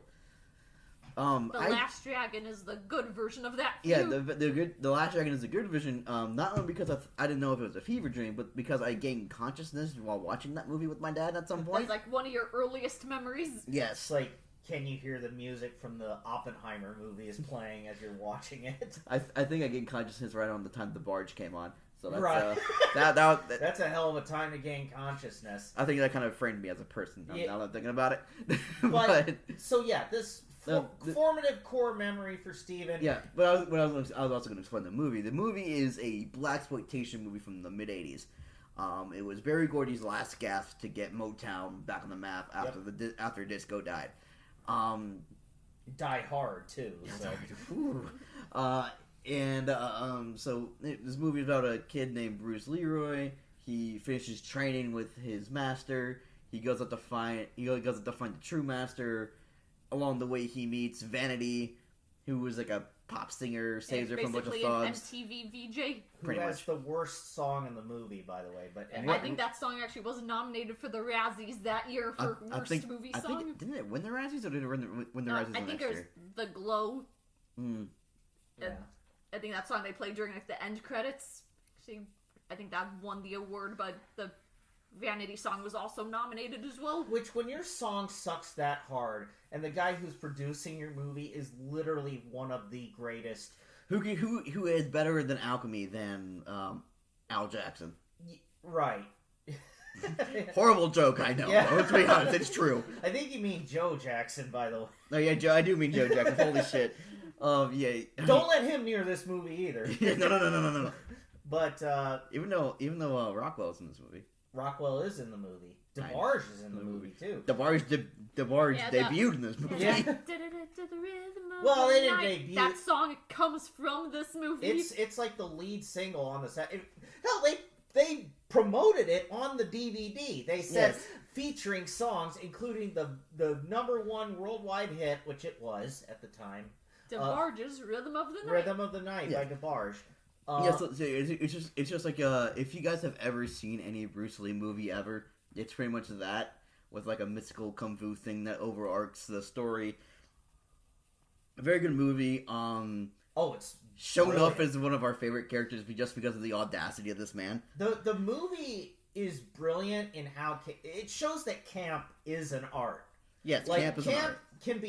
Camp is obviously a lot of fun. And it's very funny, but it can also be an art form because it's like, even though everything in this is kind of stupid to a certain extent, you are never not interested in remember it. that one Met Gala, it was like a couple years ago, where the theme was camp, and apparently just some influencer woman got invited to it, and it's like she was like heavily, it's like doing like a promotional thing for the dress she was gonna wear. It's like, I am staring camp directly in the eye. And then she shows up wearing the most bland dress ever. Like, there is an art to camp. There is an art to camp. And you can't just say you're camp. Yeah. I will say, camp only shows up when the little brother comes in, though, which I think is the funniest thing in the world. Which, by the way... And just the little brother, it's like, how the fuck are you gonna score? You can't even use your dick, pretty much. Like, bro, aren't you 12? Well, here's the funny thing about that little brother character. He is actually the younger brother of the lead singer from the Sugar Hill Gang. Yeah. Damn. So you've got some cred. Like Rapper's Delight, Yeah. Apache, those songs. The first rap song. One of the first like rap groups where you go off of like literally. Yeah, keep going. Where you like literally go off of guys like beatboxing on the streets of New York. Yeah. Like they were literally one of the first to get signed. That's his younger brother. Sadly, he has passed away as well. Anyway, so the fact that Timok was coming to Planet FunkCon made the urgency of us getting to Planet FunkCon all that more. I mean, we were already locked in going at that point, but now it's just, we need to go just even more. Yeah, so we we are not canceling no matter what. So that Friday, June 27th, we drive up to Davenport. We land at the hotel. We were able to... It's Hannah's first time in Davenport, by the way. First time in Davenport. I think we had 3 panels that day. Yeah, we sure did. Yeah, we were able to check into the hotel early, which was a big win. I still have my photos from that day. So. And then apparently, according to my little brother who lives in Davenport, we checked into the highest end hotel in Davenport. Oh yeah, your little brother lives in Davenport. Yes, so correct. He is a primary source for this. Yeah, he is a primary source. We have checked it in the highest end hotel. Well, shit, Oh, yeah, you gotta live in luxury. Oh, yeah, I was wearing a shirt that said "Fed" on it, Wade. Yeah, I have a photo of the hotel lobby, and because we were hosting our Lupin the Third panel that day, so I wore my Goemon cosplays, and I had a photo shoot booked for the next day for a different cosplay. Thinking, damn, I should have booked like a Lupin photo shoot for today in this hotel because this hotel is just so fancy looking. It's nice. This would have been the perfect Lupin the Third photo shoot. Speaking of which, we landed 30 minutes before the con opened? Yeah. Oh yeah, which has never, ever, and I mean ever happened. Yeah, I think the con didn't open until 1 o'clock, and we 1 got there o'clock sharp. 12:30. Yeah, so I've never had that happen before. It's like, yeah, I even wore my cosplay up there just because I didn't know what time we were gonna land because I've never been to Davenport before. Didn't know if we were gonna have any delays. Where it's like we land, no delays, anything like that. But then we show up. Wade almost went the wrong way down one-way street, but well, shit happens. Yeah. But it's like we survived. It's like I've never been to a con, after landing and everything. It's like we're not open yet. It's like, what? Oh, I've never had this happen before. But eventually, we just had to kill time in the hotel room until 1 o'clock. We had a few drinks. We kind of chilled out, drank some tunes, all regular stuff. Then we went down and actually started enjoying the con. And I was the one who bought the first purchase this time around. Within 5 minutes, I bought a D100, a 100-sided dice. Oh, the one that looked like a golf ball. Yeah, pretty much. Funny thing about that this guy was cool. I really liked him. He was. I had a couple of conversations. I stared at that die and I'm like, if I don't buy this, it's gonna be gone by the end of the weekend. So I just went snap. Yeah, you know it. It was only $5. Yeah. The fun thing about this con for me is that I was not expecting to spend that much money at this con just because this con seems more like a general nerd con. There probably isn't going to be that much anime stuff there. Well, for one, I was already fucked because Decade of Excess was there. Yeah. My fucking plug Brian was there. Yeah. I was very appreciative that he was there because we actually bought the full series of Psychopaths from him. Oh yeah, that's right. How much was that? By the way? $70. Just for the whole season? For the first 2 seasons, yeah. Oh wow. So I know when I awesome. walking through the first row of the vendors / artist alley there, I already made 2 purchases. I bought from one artist a $30 Miku mystery bag. Oh yeah, some of that artist Miku merch, which is a keychain, a button, a sticker, a lanyard, and a pen. Cool. Oh, that's awesome. Does the Miku pen have blue ink? Oh, I haven't actually taken it out of the packaging and used it yet. But... Well, sign a check or something just to see what it does. Well, when I find my checkbook, I'll test it. All right, cool. So yeah, I think. Then also in that same row of artists too, I found a cute little print of Sora from Kingdom Hearts. So I was buying that, and then just as she was ringing me up for it, I saw there was a little box of pins there, and just as soon as I looked down, I just saw a Weezer. There was a pin that was one of those paint swatch things, the blue color. It says Weezer blue with the hex code of it. And just said, "Oh, how much for this too? Ring me up for this too." Yeah. Okay. we dropped into that vendor's hall and we immediately just started buying. I will say this is the first con where I actually had the money for it. Yeah. Because your boy actually did buy a lot. Yeah. And you were broke for pretty much all of last year's con season. But hey, now you got that. Got that government money. You getting that what's his name? Julianus or? Yeah, for what? Or who's the governor? Oh, you're getting that Pritzker money now. Are you talking about Rudy Giuliani? No. I was trying to say our state secretary, Secretary of State. Oh, fuck that surname. I can't contain that same shit. I missed when it was when you can say Jesse White. Yeah. And he was like our Jesse state... White's not in the government anymore? No, he retired 5 years ago. The person who's Secretary of State now won the election after him. Oh, okay. Yeah. I mean, he was there for all of my childhood. Man, mine too. Yeah, I think it was there all the way until I graduated at Heartland. Yeah, he was there. He was at least there for the first time I graduated ISU. So, in any case, so we're in the vendors hall. We're really like just going hard, and then I hear something click over the loudspeaker. I'm like, hello, Planet Funk Con. Like, if any Transformers fans here? Yeah, and they were like, well, we have an exciting panel for you. More than meets the eye. A Gen 1 Transformers panel by Wade Kirchner. Like, what? Oh, yeah, I think me and Steven were in the concession stand then, and I think I just actually said, oh shit, that's us. And then... I have never been to a con that announced panels over the loudspeakers. Yeah, that was before. actually really efficient. So we went up there, and we had a pretty good house. Oh yeah, I think that was the biggest house we had. Yeah, yeah. You had the biggest crowd we had all weekend. Well, that's we've got Heather to thank. Yeah, Heather did a great job. And I think it was just nerdy enough because they were selling a lot of Transformers stuff there too. So.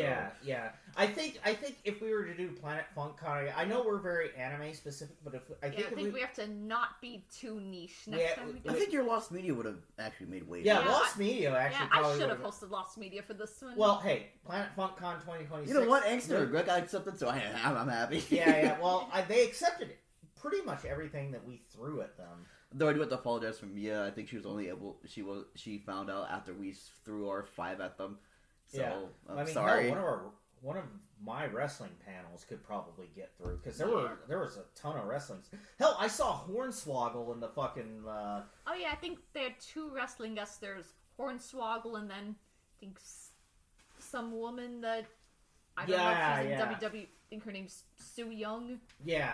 I think she did like TNA and stuff. Oh yeah, like TNA, yeah. Yeah. So like the Haunted Bride. So the Transformers panel went well. I do like whenever you do the question of like it like. Oh yeah, it's like one of the Autobots or Decepticons that turns into a police car. It's like, does ACAB apply to Prowl? Yeah. It's like, does ACAB apply to Prowl? No, but it does for Barricade, and that actually kind of killed, to be honest. And then, so... When I say ACAB, does that include Prowl? No, but Barricade, because he has to punish and enslave on the side of his car. But yeah, so the Transformers panel went well. And then we hosted back-to-back a Lupin panel and Angst and Regret, and... I think we had small crowds for that, but the crowds that were there were participating. Yeah. I mean, Mark was there, and he was actually really curious about... Yeah, he wanted to know more about Lupin. So I count that as a victory, to be perfectly honest. Yeah, which I could imagine him really liking. I think he would, too. So yeah, Angst and Regret went well. I mean, we only had a few people there, but I got the sense, like, off the bat after the Transformers panel that this was like not like a usual anime convention. This wasn't like where we could not an anime specific con. I think the move for because I do want to go back to Planet Funk. Yeah. Even it's like I think our first hour there I was like, oh, we are definitely coming back next year. I think the move is broad. Be as broad as as like I know it's like I submitted my Love Life panel for this and it didn't go through, which now I'm thinking that's probably for the better. Yeah, because you couldn't even find any Love Life merch at Planet Funk Con, which is weird because usually at like the quad cons that we go to, you find all sorts of Love Life merch there. Oh, we saw Kingdom Hearts merch there. The most cursed face I've ever seen in my life. Oh yeah, there's one booth that had Kingdom Hearts action figures, which I didn't buy any just because they had the worst faces.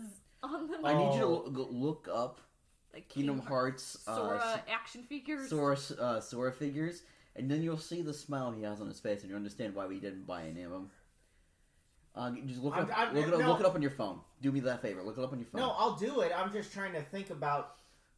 I'm trying to remember a table that had that stuff. You know what I mean? There's like one. I think it was the second row. Second row, probably about like 3 or 5 booths down. Big booth that had a bunch of figures on it. So like you enter... I think it was that same booth that had all the magnets for sale. Okay, so like you enter... Let's say you enter in. You go to the left or you go to the right? The left. Left. And you go... Oh, okay. I know what you're talking about. Yeah, look up those figures. It is the most accursed shit. Kingdom Hearts can make plushies. They can make fucking... So what do I look up? Sora figure? Sora figure, Kingdom Hearts 2. Kingdom Hearts 2. Okay. And it's gonna look like an anime figure, right? Yeah, it's gonna look like... Yeah, because Kingdom Hearts is just basically Final Fantasy and Disney mixed. Okay. I'm gonna... What kind of face am I looking for? I mean... wait. Is this it? Let me see. Yeah. That's kind of... Why is he biting his lip? You know, the funny thing is, I think, yeah, that was the Kingdom Hearts 2 figures are the most accursed figures you've ever seen in your life. I remember saying, like, oh, I see the Kingdom Hearts label on something. Just look over there. No. As a Kingdom Hearts fan, the one in the room, I can tell you why we don't go for those figures. So, I also have pictures of my other haul from Friday of Planet FunCon. I like how each day had a different haul, too. Yeah. Because I just kept finding more stuff to buy on each day, and plus my photo gallery right now is organized by, like, what day you took pictures on. So. Yeah, there's one booth that did, like, screen printing of t-shirts. Like, you pick what color of shirt it was, and they had a bunch of different designs spread out on their tables that they could print onto shirts. And they had a bunch of anime designs, but I saw one that had all the Krypton Vocaloids on there. Like, oh, can I get one of those? Like, sure. It's like, and it was only $16. It's like, yeah, give me one. So yeah, I got a Vocaloid t-shirt. And also, we got Steven's dad's copy of The Last Dragon. Signed by Timeout. Oh, speaking of that day. That was Friday that happened? That was Friday. So let me tell you about the Friday. That was his Father's Day present? Yeah, it was his Father's Day present. Did he like it? Yes, he did. Okay. He showed it off. I mean, I also helped. Showed it off to Thomas and Martin, too. When we went for Father's Day on that Sunday. Probably wouldn't have been as impressive to Martin because we probably spent the whole night, like, jawing his ear off about what had happened that night. Yes, but Thomas appreciated it. Let me tell you. So that day, I decided, in my infinite wisdom, to wear a shirt with the word "fed" on it. Yeah, the word "fed" even glows. Oh, in the this dark. is at the end of Angst and Regret. Yeah, so we go right after Angst and Regret. Can I tell the story? Okay. It's my story, ma'am. I just wanted to give context. So that day I wear a shirt that says "fed." Don't make me referee. It also glows in the dark. That's what I just said. It also does glow in the dark. I'm sorry, I'm half listening.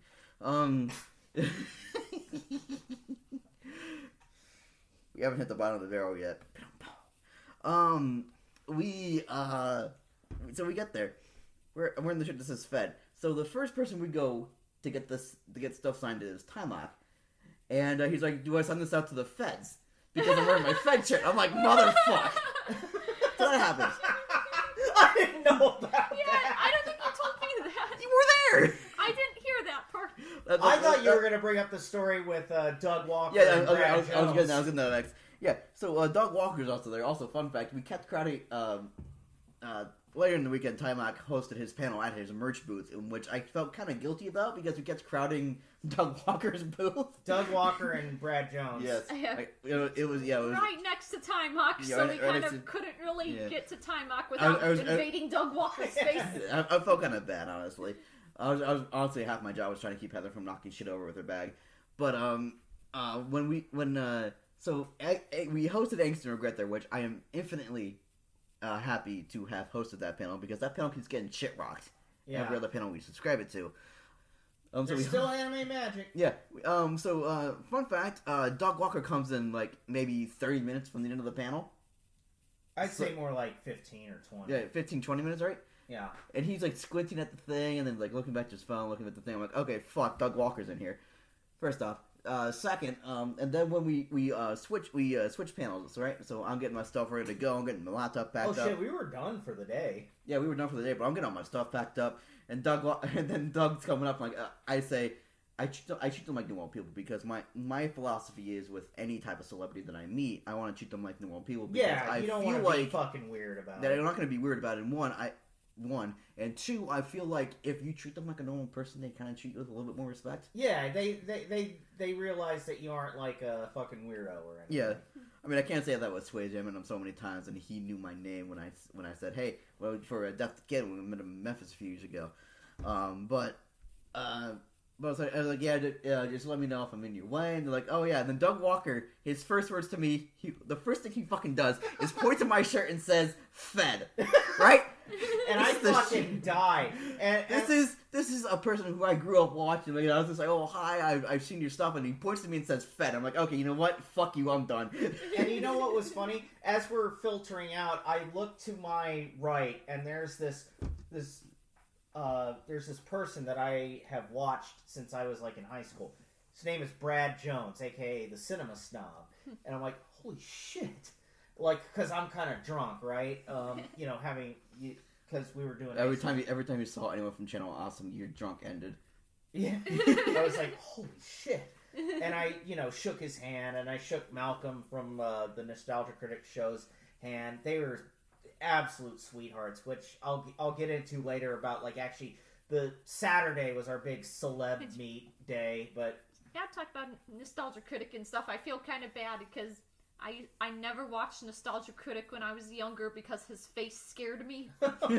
Okay, when we talk about Saturday, I'm gonna get all the way real when we get to Saturday, but for right now, so Angst and Regret ends on that pretty funny note. We go back to the room, and then we go down to the Front Street Eatery. Yes. The bar and grill, more like the pub that like faces the Mississippi River. Yeah. I don't remember the other. Took you there. Yeah, you took me there the first time to get Cherry Bomb Blondes. What did you think of it? And what did you think of Davenport, by the way? Davenport was pretty great. I just feel bad for Saturday because Saturday was the day we were meeting up with your little brother there, and I got too drunk at the first and bar. I had to take the girls back. My little brother makes 2 appearances. Friday night we're drinking in the room, and I was like, apparently Martin my little brother was very angry. We were drinking in the room instead of in Davenport. And then he said, his text. Actually, let me pull up those texts because it's probably the funniest shit I've ever heard from this. All right, well, he's pulling up the text. So I would say Friday was, despite kind of lackluster panel appearances, but hey, lesson learned. Next year we're gonna bring bring Lost Media. At that restaurant we went to, there's something that was like a ham and Swiss cheese. Thing. It was so good. Oh, yeah, at the Front Street. And then there's like some like green apple drink. Yeah. Oh, okay, yeah, I found it. I had a sip of that. That was fantastic. All right. So that night, Martin was my little brother was he works at the Quad Cities International Airport. The one in Moline. Yeah, the one in Moline. It's not exactly doxing him, but he said. We were asking him what we wanted to do the next day, and so he asked me, "What are you guys doing tonight?" I said, "Drinking at our hotel room. We're in the Autograph for the weekend." And he's like, "Where is that?" 3rd Street, one of the hotels connected to the River Center. It has the signage for the Black Hawk, and he goes, "You're in downtown Davenport and drinking in your hotel room. I can't allow this." And I go, "Uh-oh. Let me change again in Uber. I'll meet you at the office. Fantastic quesadillas and egg rolls." By the way, true. Those egg rolls were fantastic. Oh, you guys made it there Saturday? Yeah, Saturday we went to 5 bars. Okay, because we only caught the first 2, so yeah, we went to 3 afterwards. Guys, I got scared I was gonna throw up. So yeah, I said to calm Martin down. I said, Wade has the energy of an old man, so it'll only be me. We have a room for 5 because there's 4 of us here. Also, to be fair, I'd been driving that whole day, so yeah. Also, yeah, Wade was driving. I was kind of tired because I had that was a long week for work for me. Mm-hmm. It was also the day we get there. I don't want to be doing too much. Sure. And I also told Martin, hey Martin, we kind of just drove up here today. We can't be doing shit. But Martin agreed to meet us the next day. Yes. And when he did meet us, it was a lot of fun. Yes. But we'll get to that. My one picture from Friday that I didn't go over was I got Tony Oliver's autograph on Friday. Oh, yes, right. Yes, right when Pterodon was happening, right? I have 2 different Lupin DVDs. I have the Lupin first season box set that I realized later was a bootleg copy. And then I have Lupin the First, the 2019 movie. Lupin the Third, the First. Yeah. So I got Lupin the Third the First autographed because that's one he's actually in. And he signed it, "Toodles, catch you later, Lupin the Third," and even drew the little call sign that I saw that. Lupin put on the calling card. It was so so cute. cute. Yeah. So cute. Which I also have another funny Tony Oliver story, but I'll save that for later. Yeah, that's the Sunday one, isn't it? It's Saturday. It's Saturday, okay. Yeah. So let's actually move on to Saturday. So Saturday, so we didn't have any panels until like later in the evening. So that's when we were the kings of late night. yeah, we were like the kings of late night, and I've got nothing but good things to say about those late. You know, night if late panels. night's like 7 to 9 p.m. Yeah. At a con like this, absolutely. First picture I have for Sunday is when me and Steven went down to the breakfast bar that they had in the hotel. And, Oh, that was a good breakfast bar too. Yeah. It's like they had like super good like little specialty drinks there, and like That's how There- I there- kicked off there's- my day drinking. there's one alcoholic one, which of You course know. the guys got the alcoholic one. But Yeah. I mean, It's I also just got, coffee, so I'm not sure if Hannah would like coffee. yeah, I got the energy drink, strawberry, passion fruit, and Rockstar Energy. Yeah, I had like It was called the summer solstice. Yeah, it had like the- rum chata and some like Yeah, the energy syrup one was in called it. the Strawberry Moon. Yep. So, I mean, it was a good drink. Everything that we got in Davenport was awesome. And I love when we have conventions that aren't in a fucking food desert. I also like when we had to have them in Illinois because it feels like, holy shit, we can actually drink at this shit. Yeah. It's like, because one, that means we aren't relying on the hotel bar, and two, that means that we have like actual variety and diversity of food that we want to get. You know what I mean? We don't even have to pack beer sometimes. Yeah. We Like, don't, we're going to Anime, Iowa later. we just filled up there because there was a liquor store literally right down the street. Yeah. But so we get through the through this like breakfast cafe and everything. I think I had that drink and maybe I had a bagel or something. I saw you with White Claw when you got to the concessions. So Oh yeah, that was the first drink I bought at concessions. I think But me and Steven both got breakfast sandwiches. correct. right, I had bacon, Hannah had sausage. the thing is, when I wake up, I'm not like usually immediate. Like it takes me about 2-3 hours to really start to feel hungry. Yeah, I think the thing was for me, just for some reason that weekend, I kept waking up ridiculously early. Oh yeah, I think I woke up at like 5 a.m. those days. So I think just both days I would get up, just woke up like 5 a.m. Just couldn't get back to sleep. So I just took a shower and just waited for all of you guys to wake up. Right. So we the con opened fairly early. 10 a.m. 10 a.m. Yeah, which is normal for like a convention. Yeah. And so we spent a lot of time down just in the vendors hall. And Really. then at 11 a.m., I wore my McMiku cosplay, my McDonald's Hatsune Miku cosplay to the With first the time Burger for a King con. crown. I'm gonna tell Yeah, you what I and was then- doing during the McMeek, but tell us about your McMiku shoot. Yeah, so that when I got my Bochi photo shoot back in February at the QuadCon, so that since that photographer is based out of Iowa, so that she was going to Planet FunkCon, and then And she's going to Anime Iowa yeah, too. so a couple weeks before the con, she opened up like photo shoot time slots for Planet FunkCon, so I reserved a photo shoot for 11 a.m. Saturday for my McMiku cosplay, and it was so fun. Mixed Media May, she's great. So tell If us. you're going to a con where she's at, get a photo shoot from her. She's great. So tell me and tell our audience about what that photo shoot was like. Because other than Steven, because me and Heather were not with Heather, or we're with Hannah during that photo shoot because we're off buying stuff and just hanging out in vendors. So what was the photo shoot like?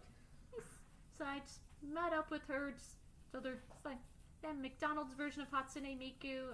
I have this Burger King crown, this little McDonald's bag, and the brass knuckles. The McKnuckle Duster. Yeah. Oh right, the one that you got McDonald's at logo Midwest Toy and Comic Fest. And he was also at Planet Fun. Yeah, he was on the So I staff. actually snagged a business card from him this time so I could credit him for it. Right, yeah. So yeah, she's like, oh, cool. So she did a couple cutesy photos too. It's like she even did some in the lobby. She even did a little elevator photo where it looks like I'm peeking out the elevator. And, Like you were in the elevator? yeah, and then So what we did was she opened the elevator door, and we held it had me like walk into it and then poke out, so it looks like I'm looking like, what floor am I? Oh, okay. That must have been precarious. You must have only had like 5 seconds to get that shot. No, those elevators are kind of slow. Okay. The only fast elevators were in the Blackhawk. That's true. Those elevators moved almost too fast. I know, right? But and then since it wasn't too hot outside yet, then so we did some outdoor photos too. I mean, we were by the river. It wasn't going to be hot this weekend anyway. That weekend anyway. Yeah. Oh yeah, you were out in that courtyard. Yes. Because I saw it in the background of your photos, like the lights. I'm like, oh, I know exactly where they were in relation to that courtyard. Just had some nice flowers and trees out there. Made some nice photos and ended up getting 16 photos back from that. So the photographer came up to me and said, "Look how cute she is." I'm like, "I know." Yeah. Yeah. I mean, it looked like a fun photo shoot. I mean, doing one of those. Do you feel like not to use this word again, but like overwrought, or does it feel like pretty casual? Feels pretty casual. The theme of today is called overwrought. Yeah.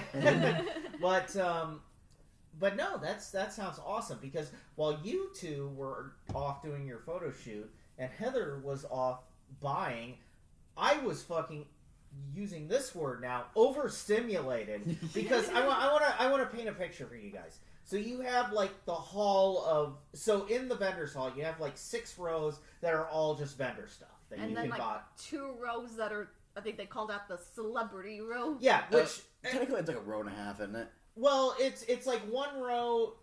But they had all the voice actors back to back. Yeah, they had exactly. Because the row that second row of voice actors would have been looking at was another row of vendors.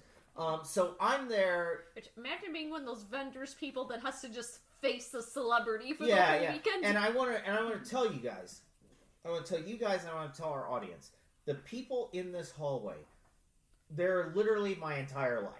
Mm-hmm. They are my childhood, because you had characters from the Peanuts there. You had characters from my like tween and teen years. Like so Nickelodeon, you had Cartoon Network, Nickelodeon, Cartoon Network.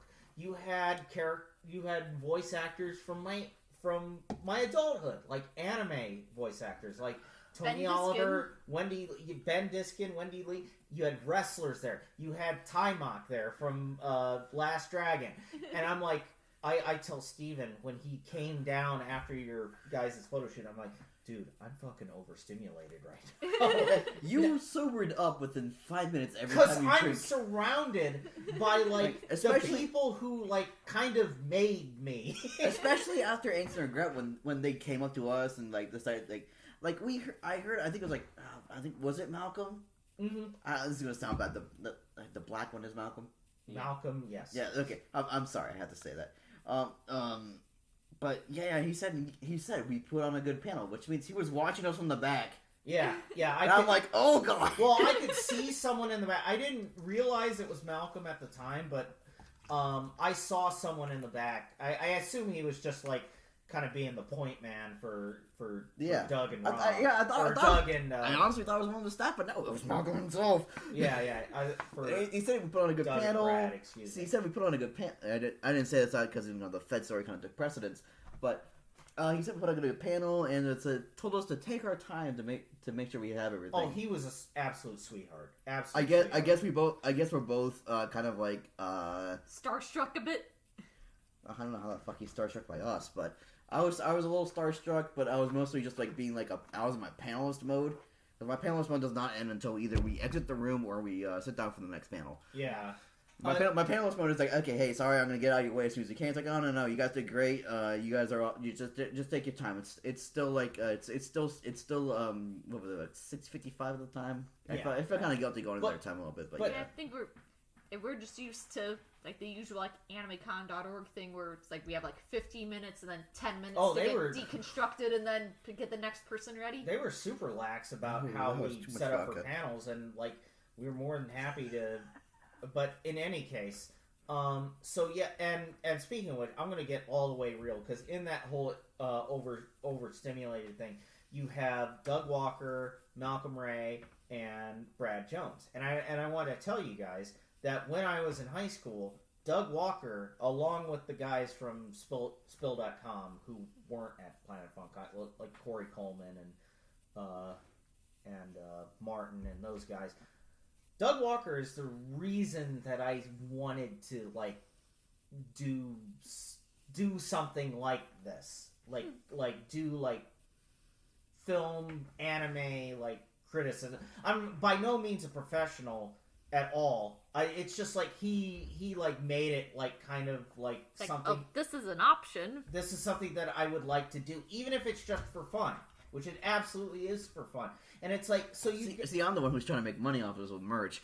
Yeah, and but like this inspiration of mine is in here too, and I think that was kind of my breaking point of like, I'm overstimulated. I need a break. So I literally like had to step out of Vendors Hall just to get my like kind of bearings before I could go back in there, because I'm surrounded by all of these people that like were in media that I absolutely love. But once I calmed down, I was just like, okay, I'm like, obviously I'm with you guys. I'm gonna do what y'all want to do, and we pretty much spent the day like. Now, remind me, was Saturday the day where they did the Nicktoons versus Cartoon Network? Yeah. Okay, so that was the day. Remember after that panel, we went to Vendors Hall for even the last, like, I don't know, like maybe hour it was open? Hour and a half, yeah. Hour. So, your boy at the Springfield one where we found where the rail was, bought what we call the Midlife Goku. Midlife Crisis Goku. Midlife Crisis Goku fit. Oh, the one that like makes him look like he works at a mechanic shop. It's Yes. like a cut-off vest thing. Yes. And, so I go to, what's his face? Ian...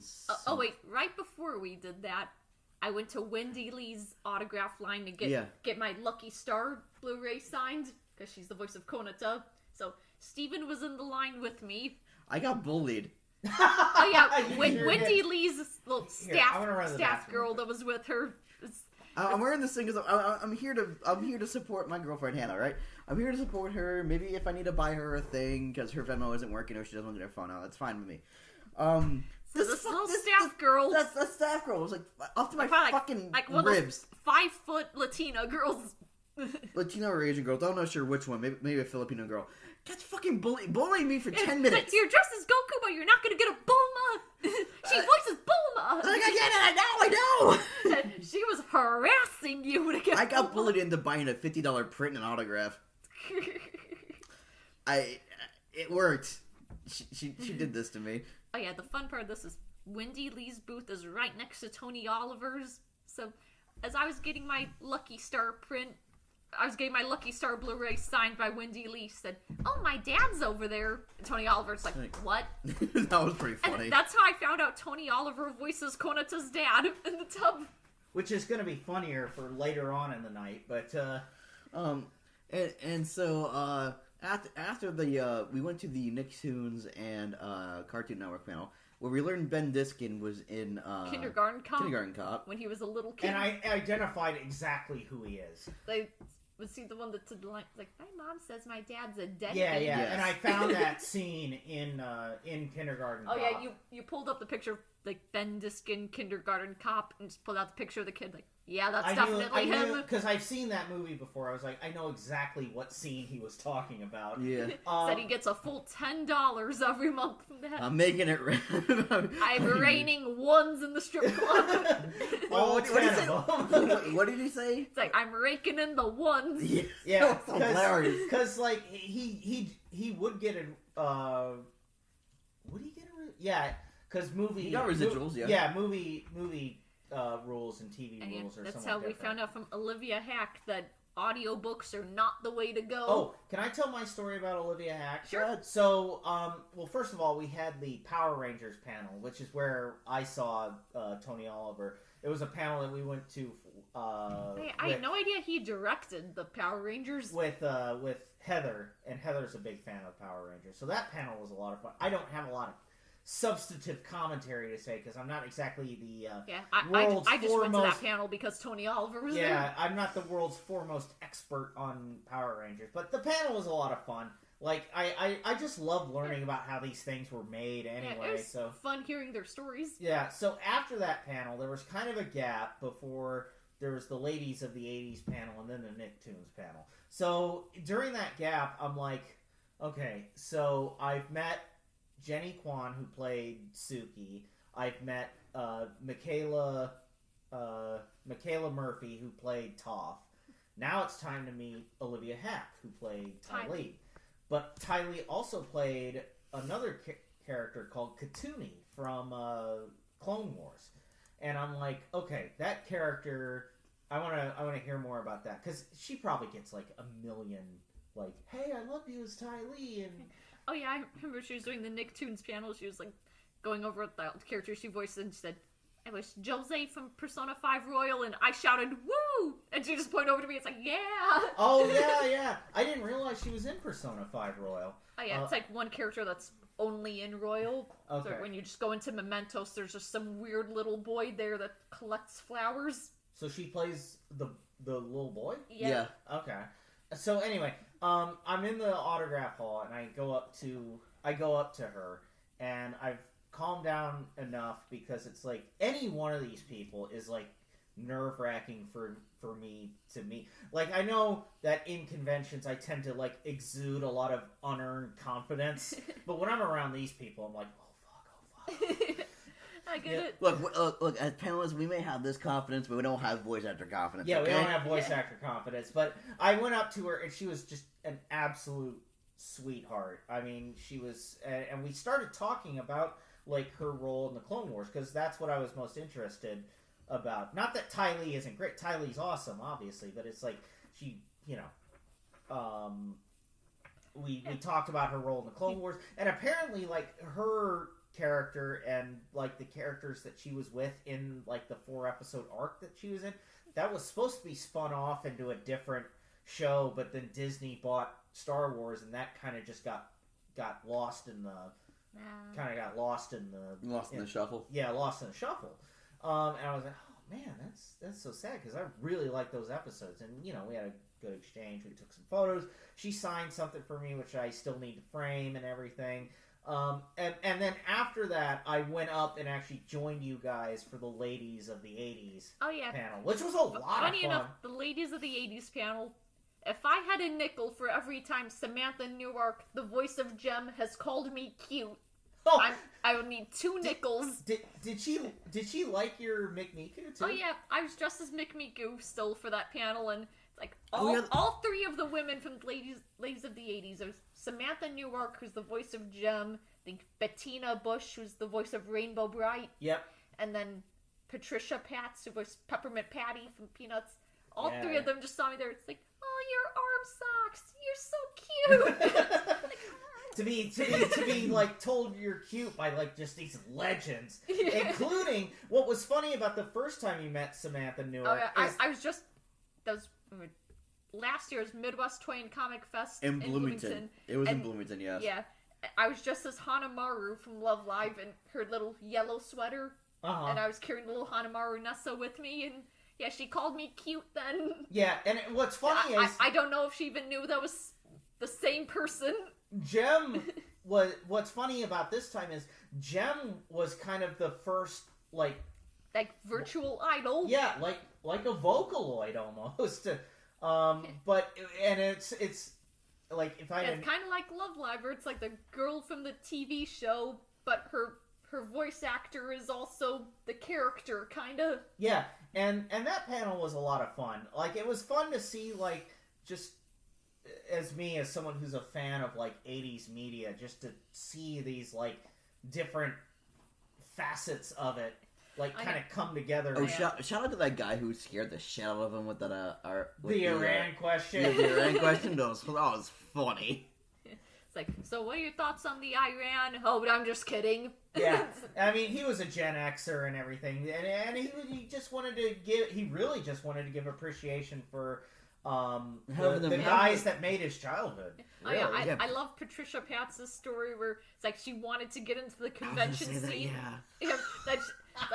She kept emailing conventions, got nothing back, and then they said, like, she kept asking people about it. Said, oh yeah, they usually respond if you have an agent. So she just made up a character, Stella the Agent. Yeah, she just became like her own agent, and it's like this And it's old like hey, I got this talent here. yeah.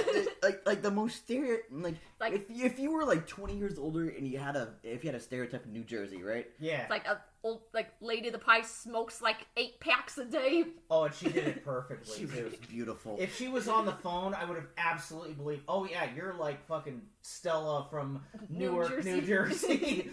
Absolutely. Apparently she has a whole video series where like she wears an old ratty wig and pretends she's Stella. Oh, I would absolutely believe it. I think it's on Facebook if you can find it. I act as if I'm not the one with the only laptop in the room. Yeah, I remember that story, but I still haven't looked it up yet either. So, Ladies of the 80s was fun. Then we went to the Nicktoons panel was in the same room. That's where we got a bunch of really interesting stories. Yeah. When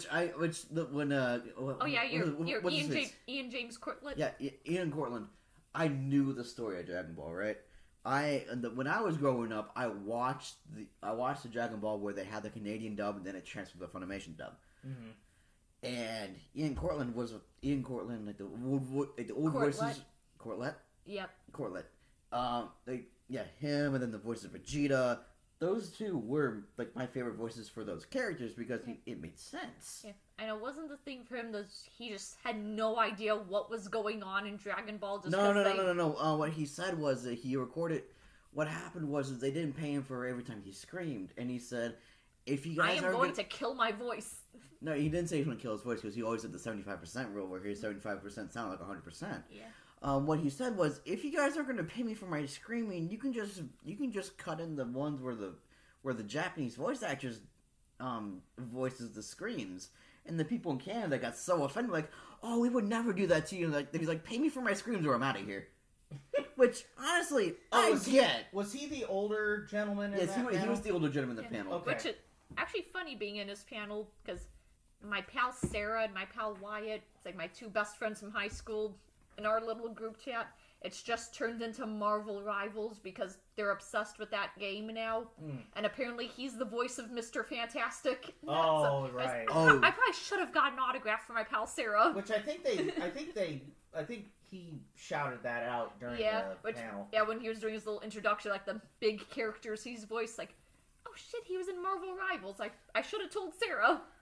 Oh, and the voice of number 1 and number 2. Oh yeah, Ben Diskin. Yeah. Which, funny enough, I found out about Ben Diskin because he's the dub voice of Joseph Joestar from Part 2 of JoJo. Right. And I knew him as young Xehanort from Kingdom Hearts.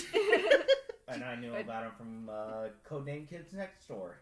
Which so I watched Codename Kids Next Door when I was a kid, but it wasn't until I watched JoJo that I was looking up all the voice actors, like, no shit, this dude's been in my childhood this whole time. Yeah, well, that's the thing. Like, that's what I was talking about being overstimulated, because it's like, you look at, like, their boards, and then you go check out their IMDb page, and it's just like... these guys are everywhere! Yeah. Let me tell a quick story about Ben Diskin. So, Ben is married. And his wife plays Kingdom Hearts. And so, Ben Diskin is in the final portion of the Kingdom Hearts story that's been out so far.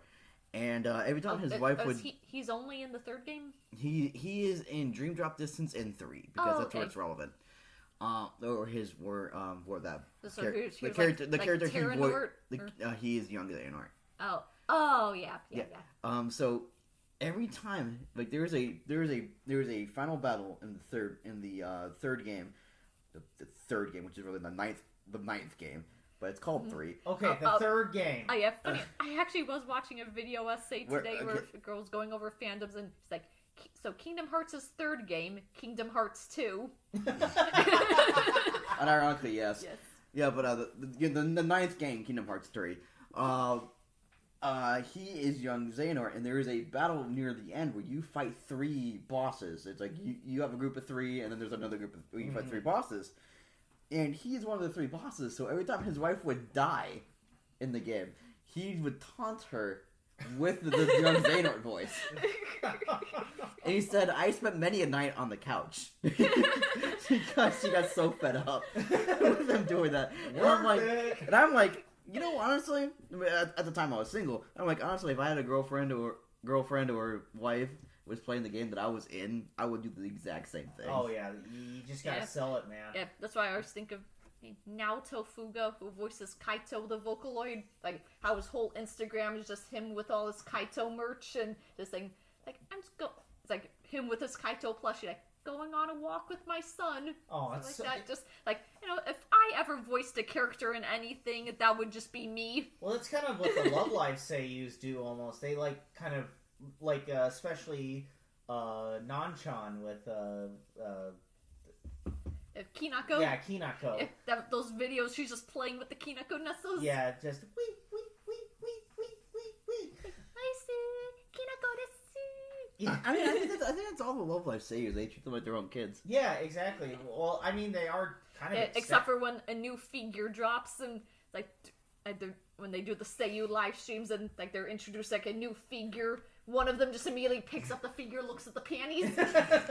So, real quick about... It's a rite of passage. Yeah, real quick about that Nicktoons panel. Yeah. It was fun to see the two voice actresses from Avatar. Olivia Hack, Jenny Kwan. Yeah. And then Ben Diskin So, and Ian Also, James. shut up for Jenny Kwan for being just like us, where she doesn't register.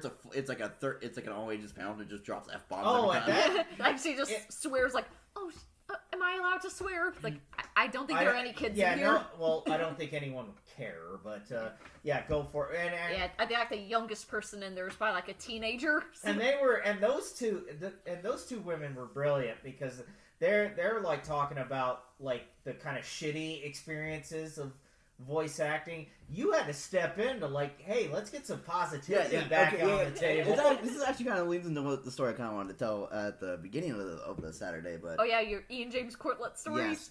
Yes. I end the panel with okay guys, how about I end this with a positive question, because I felt like everyone was getting all these negative questions because it's Planet FunCon. The people who go here aren't really exactly well versed in like how voice actors really do their stuff, right? Sure. So I'm like, okay, how about I end this with a positive question? Is there a series that you're like, aside from the series that you're well known for, that you really enjoy? Mm-hmm. And Jenny and Olivia answered that question, but I never got an answer from Ian, and nor did I get an answer from Ben.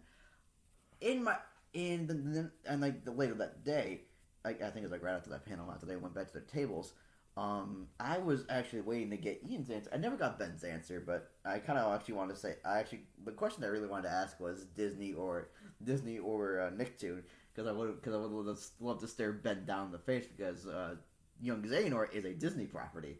Right. Because I would like to make him choose between his two and see what he'd do. Mm-hmm. But I asked this, but Ben never got to answer, which I was really hoping he would do a Kingdom Hearts reference, which would have been beautiful for me. Sure. But Ian, I never got Ian's answer either. So when we went back to his thing, I said, "Hey, yeah, the panel was a really good panel." He's like, "Oh yeah, I never answered your question. Could you answer the question again?" And so I repeat the question. He's like, "Oh, I thought I had an answer for that. I don't actually have an answer for that." Oh wait, I think I remember being being with you when he was answering. Yeah, because in the middle of that, our panels got announced. Right. Yeah. We were like, "Oh shit!" That's us. Even though they were coming after the vendors hall was closing. Yes, so they were announcing vendors hall closed, and then they said, "Hey, here's these panels at night." And we're like, "Oh, neat." So you were asking Ian this, right? Yeah, I was asking Ian. So I actually was genuinely curious. So, was there a role that you enjoyed that wasn't the one you were well known for? And he was like, "I genuinely don't have an answer for that, because he's enjoyed all of his roles." So then I'm like looking at the prints. I'm like, okay, how did I get something autographed? I'm still wearing my Midlife Goku uniform thing. Midlife Crisis Goku. Yeah. And he's like, "Oh, it'd be really cool if someone signed that." I'm like, "Oh yeah, I wonder if there's someone who could." And then it transferred into him signing my shirt. I have it hanging up in our nerd room closet. I did spray room down. that is going to be our studio. It is sprayed down with Febreze. It has been cleaned. I didn't think it was unclean. Which actually I do remember that. I don't know if you talked about this while I was gone, but I think it was Ian James Courtlet. Like when it was the Nicktoons Q&A thing, where somebody asked like, if you could be any one of your characters, and he said he would be the dad from Johnny Test. Oh yeah. he just makes meatloaf. He had a really fun story because he started as like a radio guy in Vancouver, and It's eventually like all the Canadian voice actors just knew each other. And just everything together. I wonder if he knew any of the any of Antonucci's crew. You know what I mean? Like Ed and Eddie.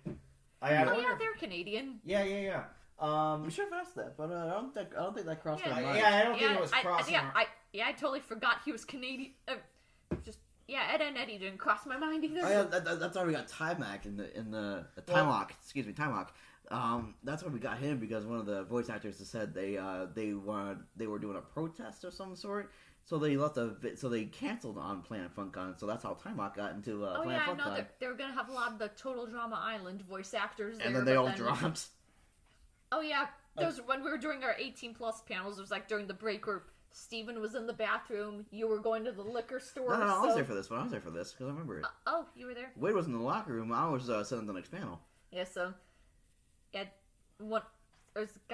think here's the main showrunner for Planet FunCon. Yes. So the guy just asked him, "So how did you manage to get Timok here?" And he said, "Yeah, a bunch of the Canadian voice actors dropped out, so I was just asking the agents like, who can we bring?" And somebody just said, "Oh, I have this guy." It's like, "Oh shit, the Last Dragon, really? Bring him over here." Yeah. And he was kind of his attendant throughout the weekend, from what I.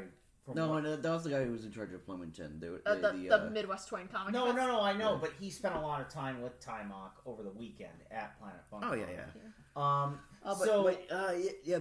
That's my Ian Cortlet. Yeah. Cortlet story. I say Cortland because I'm drunk. Yeah. My T's turned to D's. So I had my Olivia Hack story. I told my Ian story.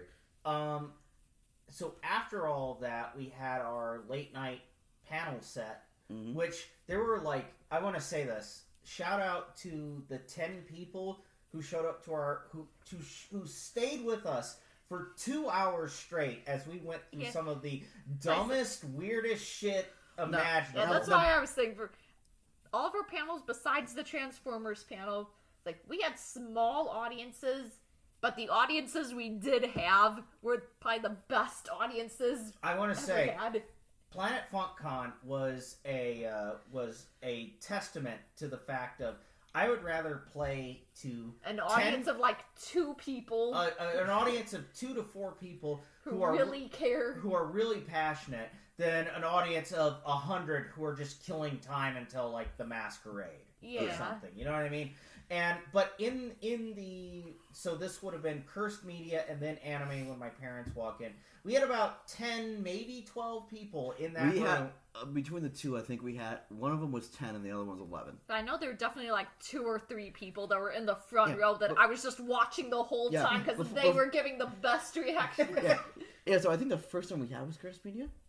Which I know. Cursed Media. Which I know one of you guys that was in one of the front rows. I know you're probably watching this right now because you left a comment on our last video saying, "Hey, I'm in your panel right now. You guys are great." Right. And thank you for that, for those kind words. Those make us keep doing what we're doing. But your channel seems pretty cool too. In Cursed Media, I mean, we showed all of the same stuff that we have before. I'm trying to think of specific reactions that really. The doggy in the window one. Oh, that's always one of the funnier ones. I remember watching whenever when Leo had to go to the bathroom, I was in charge of when we had the furry one and the fruit. The Orangina commercial. Those strip shows from France and Germany. Yeah.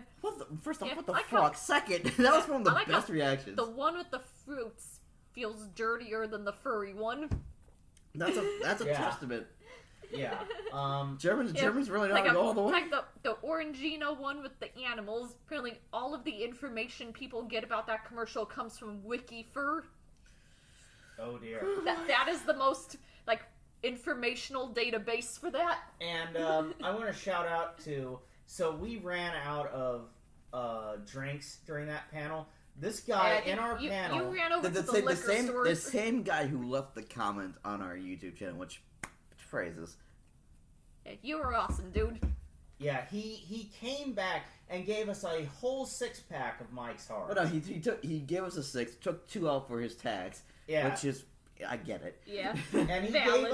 gave us the others, and I was just like, holy shit, this is like the best panel ever. You know, the funny thing is, I think I told you two this. Oh, I have his YouTube name here. It's Son Sondley. Yes. SON-SONDLEY. Yep, go subscribe to that person.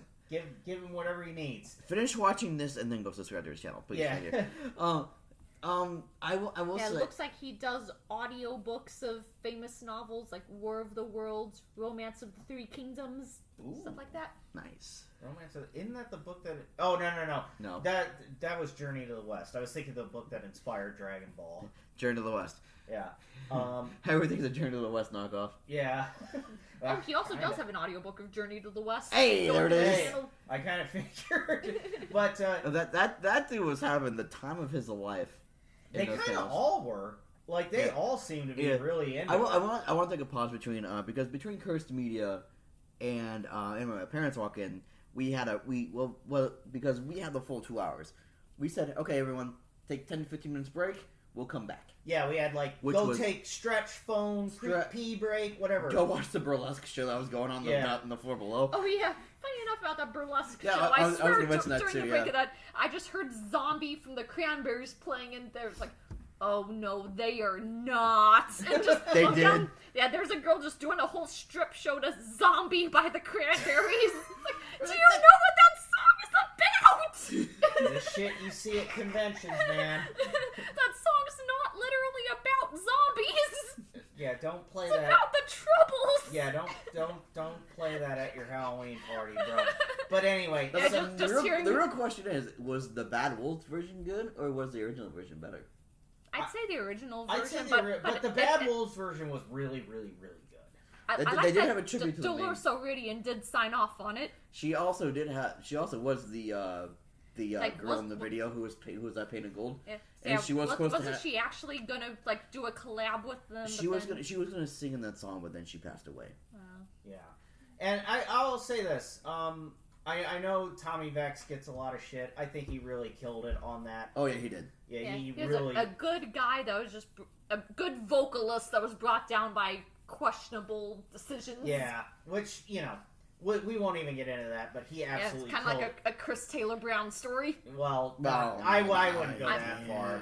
I mean, just kind of like similar vein of Kind just of getting brought down by vein. her own online choices. Yeah, but then he kind of softened up. But you know how people are nowadays with like if you make one mistake, you make 20 mistakes. Regardless, great cover, and in that interim, we then moved into anime when my parents walked in. Okay, let me pause real quick. There's this between both of these shows, right? It was anime when my parents walked in and Angst and Regret. There was this one dude in a blue polo who walked in on the most absolute worst moments of each panel. This dude had a serendipitous mind. Oh yeah, was that the same dude that when we were doing Angst and Regret, or during my bit where I talk about Elfenlied? Yeah, it was during Elfenlied. I think Elfenlied was like our halfway point for Angst and Regret, where we start getting to the more edgier Wade content. left to go to the bathroom or something, and I go on a tirade saying, okay, everyone, because this is a general panel, and this is like one of the more anime ones we leaned in with Angst and Regret. I said, okay guys, this is going to be this is where we start getting to the bottom of the tier, iceberg type style. Like the more anime bullshit type this animes. Is like anime bullshit. We get the more type of like one of the more messed up shit. This is some like these are kind of aged poorly. These are people of their own age. Kinda. Yeah, so Elfenlied was our first one for that. And we're halfway through explaining this, and this dude in the blue polo shirt just walks in. And I looked at him as if to say, "You picked one hell of a time to walk into my panel, sir." I was like, "This is my perfect blue story." It's like, is this a bad time? Yeah, and then when it was, which you actually had to tell that story. Yeah, too. it was funny. It's a funny story. And then when we get to anime, my parents walked in. He walks into one of the more. I think he walked into the Pompoko one. Oh yeah, he did walk into the Pompoko. Mr. Krabs' testicular domestic terrorism. Yeah, like they're all. It's like the bagpipe music playing as their testicles inflate, and this like, dude just walks in, just telling everybody in the crowd. So when we submitted this for Anime Milwaukee, We had to Yes. mark this panel down for trigger warnings for police brutality and animal cruelty. They're not wrong. No, it's not. It's not wrong. But man, that's a hell of a trigger warning to have to set. But it's not inaccurate. It's not inaccurate. So in that. Oh, I'm sorry. Go ahead. Oh, we used to talk about the panel? Yeah. Oh, yeah, we can keep going with the panel. I want to say that I really have to thank the audiences for both of those panels because You guys were a ride or die thing. yeah, you were ride or die, and you sat. You made our weekend, honestly. Yeah. And from what I saw, the number of subs that we got is kind of analogous to how many people were in that room. So Yes, that was also the room where I did the first, where I passed out business cards, and that was actually, I think... Yeah, that was a good room I think to do it in. everybody there picked up a business card. Yeah. Well, I asked her, hey, do you want this? Like, oh yeah, sure. I'm like, okay, sure. Yeah, they were there. That was a good crowd. It was a hell of a way to end the night too, because after that we went out on our bar crawl. Which, Yeah, a bar crawl went to like 2 bars. So Yeah, my little brother. Yeah, I drank two. I think I drank most of those mics Yeah. that were in Yeah, the I think you had like 12. I think you had like almost 2 packs of mice. Yeah, so. So Yeah, I got too scared I was gonna throw Yeah. up. That no I just wanted to go judgment. back to the room. No judgment. I like Steven and his brother Martin who joined us. It's probably good you guys had some brother bonding Yeah, time yeah. anyway. But he took us to this really cool. So this is after the panel. He took us to this really cool like craft brewery where you get like 100 different kinds of beer. And you shout out number of the bartender. And Yeah, then you paid yeah. How much? You couldn't get like food there, but we had already eaten, so it didn't really matter anyway. So I got some beer there. That was We went to what was called the Barrel House, and we told, the Barrel House. Yeah, the funny part was when Martin got there, he walked to the door, didn't see us there, and I just go outside, march outside, I go, hey, get over here. Yeah. But no, he went us to the Barrel House. We had food at the Barrel House, which I started my night at the Long Island, so you guys know how that goes. yeah. And then That's usually your starter. it is. Because I don't learn any punishment from the bachelor party I went to when I started with that. But then we went to the Barrel House where Wade got distracted by all the woods there. Oh, The right, golf- all the the golf golf clubs. And then Martin and I made dick jokes because he got You're staring at wood. he was in the presence of 2 Kretzes, and then all 3 of us have the same sense of humor. So. Yeah, which obviously makes my fucking pacemaker go off. But so yeah, Hannah started feeling a little queasy, a little rumbly So in the funny enough, tumbly. I didn't actually throw up that night. No, you didn't. You did not. And so Because it makes you take a lot of water.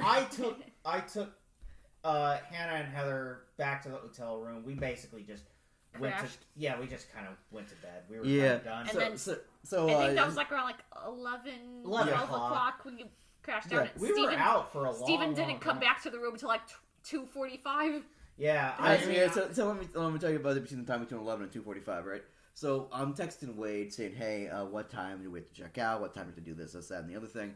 And Wade's like, we have to be out of the hotel by 11. I'm like, okay, cool. Because Martin wanted to take me to places where we'd have to get an Uber to go to. Mm-hmm. And I'm like, hey, look, I appreciate you want me to take me to these places. However, I have to be out by 11, and I'm not sure what time you're going to bring me back, you know? Yeah. And he's like, okay, we'll just Tell walk. Mark, we could come back some other time this summer. Martin actually has said, St. Patrick's Day, if you want to go out to Davenport, you won't remember the day. Davenport's a good city to do that in. Bet. So St. Patrick's Day, we might have some stories, maybe, if we remember. So Martin and I went out. We went by the office. Hopefully, if I hear a call back from a job soon, I won't have to be working at a school, so I could hopefully go out any weekend. Yeah. Same too. But yeah, so Martin and I went to a few bars. We finished our drinks at the place because Martin and I are both into. I'm tangentially into F1. He's into F1, so I get most of my information through him. So we would talk about F1 while you guys were while Wade was taking the girls back to the hotel. And then Martin and I started walking around. We went to the office where we looked inside. Because you know the time you think you're hungry, but then you end up not being hungry. Yeah. That's happened to me. And Martin's like, okay, fuck you for one. But then he took me to a place called the DAC or the Daiquiri Factory, and he gave me a fucking loaded daiquiri. Oh, Jesus, no wonder you were so sluggish that morning. Martin loaded my ass up with liquor. I was gonna say, because you were like you were like a zombie that morning. Yeah. Yeah. Yeah, so yeah, Martin loaded my ass up with a bunch of drinks. I also bought myself a few drinks. Yeah. No, Shit happens. I was still wearing the Goku fit. that was the funniest part. Yeah, I think even when you crawled into bed at 2 a.m., I think you were still wearing that. Mm-hmm. We go to the DAC and apparently like between like midnight and 4 a.m. is like the hardcore party time for Davenport. Well, we're really like 11 to 2 because the bar's open. Sure. God, what's the DAC Fact? There's nothing against the Daiquiri Factory, right? The DAC Fact or whatever. That place stank of both tobacco and weed, and it actually almost made me throw up because it was horrible. So it wasn't the alcohol; it was just being around like bad smells. Bad smells, yeah. I'm also in the car scene, and Martin told me that there was a pretty big car scene in Davenport, and we were proven to that. That wouldn't surprise me. We were proven that when people were just doing drive-bys to entertain all the drunk people. Yeah. Which whoever had the Hemi 492 Charger, you are my dream man. You made my night worth it. It was a great sounding engine. The supercharger sounded a little bit off, maybe tune that a little bit. Well, I think there was like an old car. Yeah, there was an old car museum where my neck just snapped towards it, and because we could kind of peek inside because they had like the exit lights on. Yeah, and you could actually see. They had a model. They had a Model A. They had a Falcon. They had some old Nissans there, and we're now like, holy shit! And there was actually a Lincoln for sale for $11,000. And I'm like, God is tempting me. But no. Like, hey Steven, what was your vendor's haul? I purchased something. It went out of the vendor's haul though. Something. But Martin and I had a good night. We went around, got our last few drinks at the office. Martin gave me when we went to the office. Martin gave me a double. There's a choice of either a double Jameson and Coke or a Coors, and me. Taking advice from your dad saying, know your game, I took the double Jameson because I've been drinking liquor that entire night. Sure.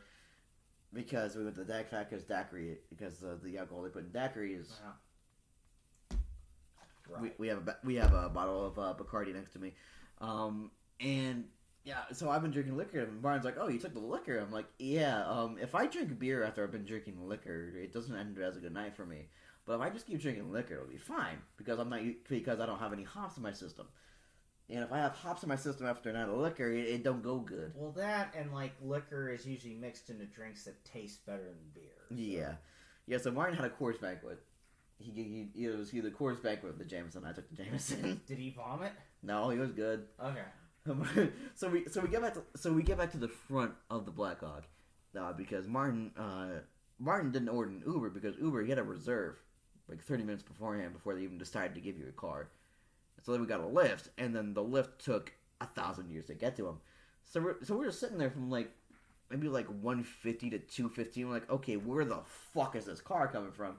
And they're like, Martin's like, okay, you know what? Fuck it, I'm walking home. I'm like, okay, text me. Text me when you get home, because I am my brother's keeper. I want you to make home safe. Mm-hmm. And so we got home safe. However, I passed out before them. Because I stumbled in the hotel room, I'm turning off lights and make sure everything's okay. I sit on the bed. I think I squished Heather's feet trying to close the windows. That's my fault. What do you mean you squished your feet? I sat on the edge of the bed trying to get. Oh, good job, Columbo.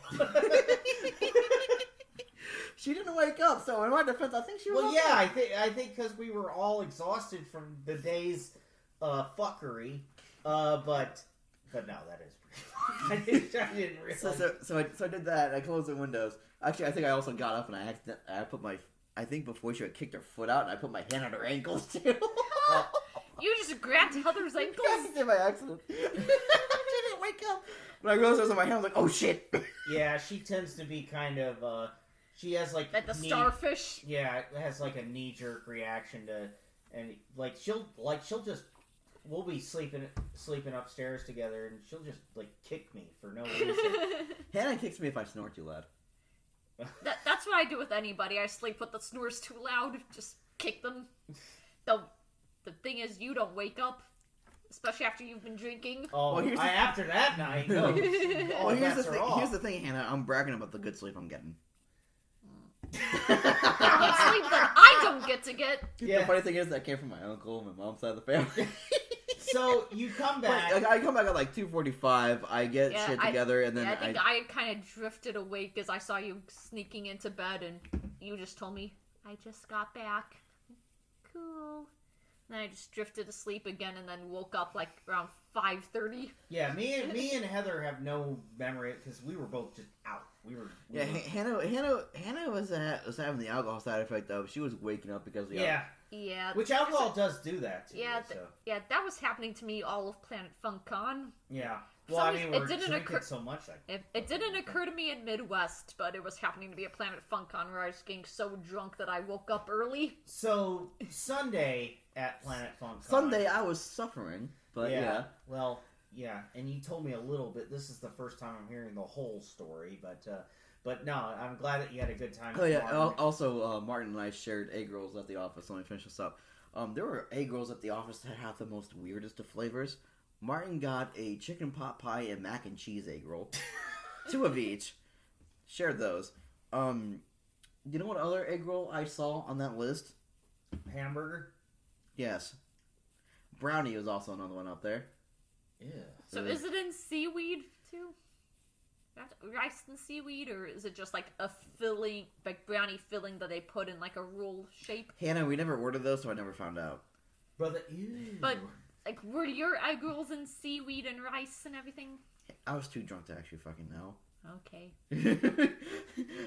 So I can't tell, were they just flavored in a roll shape, or they like actual egg rolls, but with just we got them fresh. Also the bartenders said my favorite thing. He was like, "Look, guys, I know you're drunk as shit, but you can't fucking stay here. Get out my bar." And I was like, you know what? Fucking great. I said, you have my favorite call out of any bar that I've ever been to. Nice.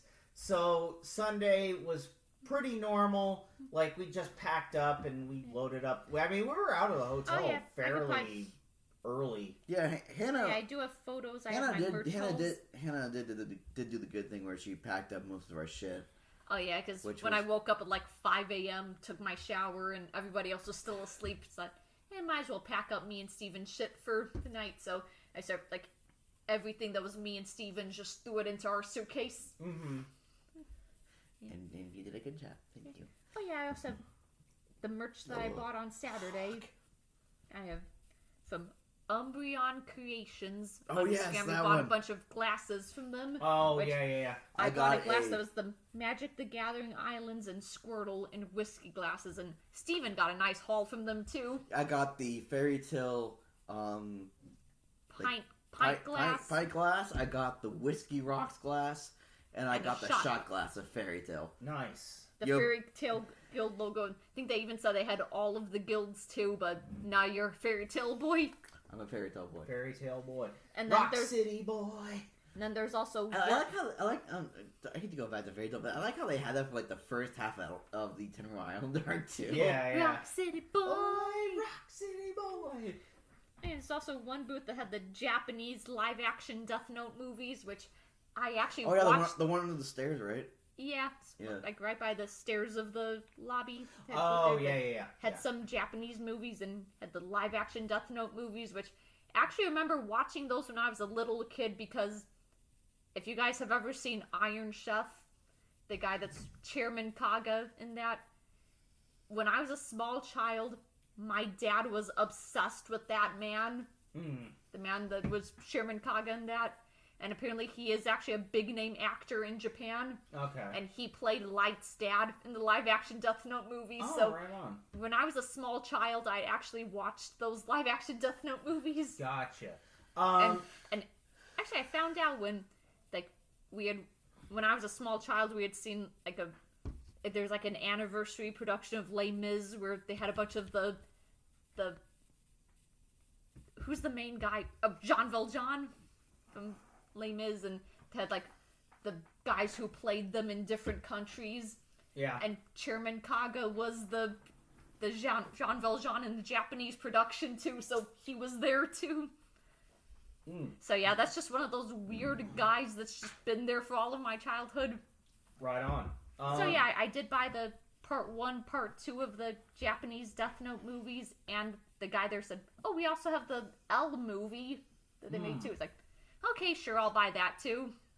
So that was your. So you bought those on Sunday of Saturday. And then also got some Persona stickers, a sticker of Mothman and Jack Frost, and also one person that I became a mutual with on Instagram.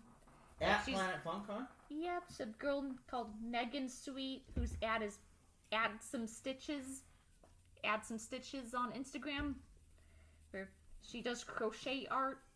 I just ran into her booth and so we chatted for a bit, so I bought something from her. Bought a little crochet chicken nugget.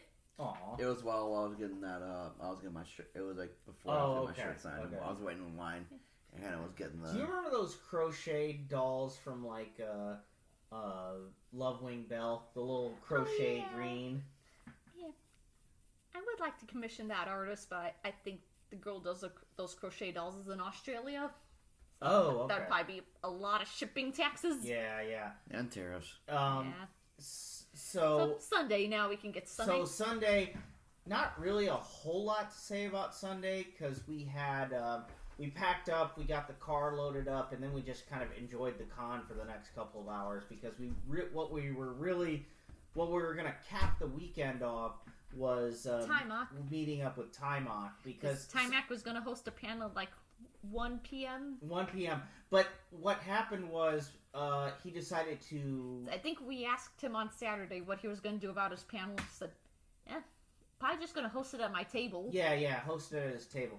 Which is fine. You know, we had no problem with that. We were more than willing to stand and just listen to him tell his story. I want Steven to be here before we start talking about Timok stories. Yeah. But and right before that, so...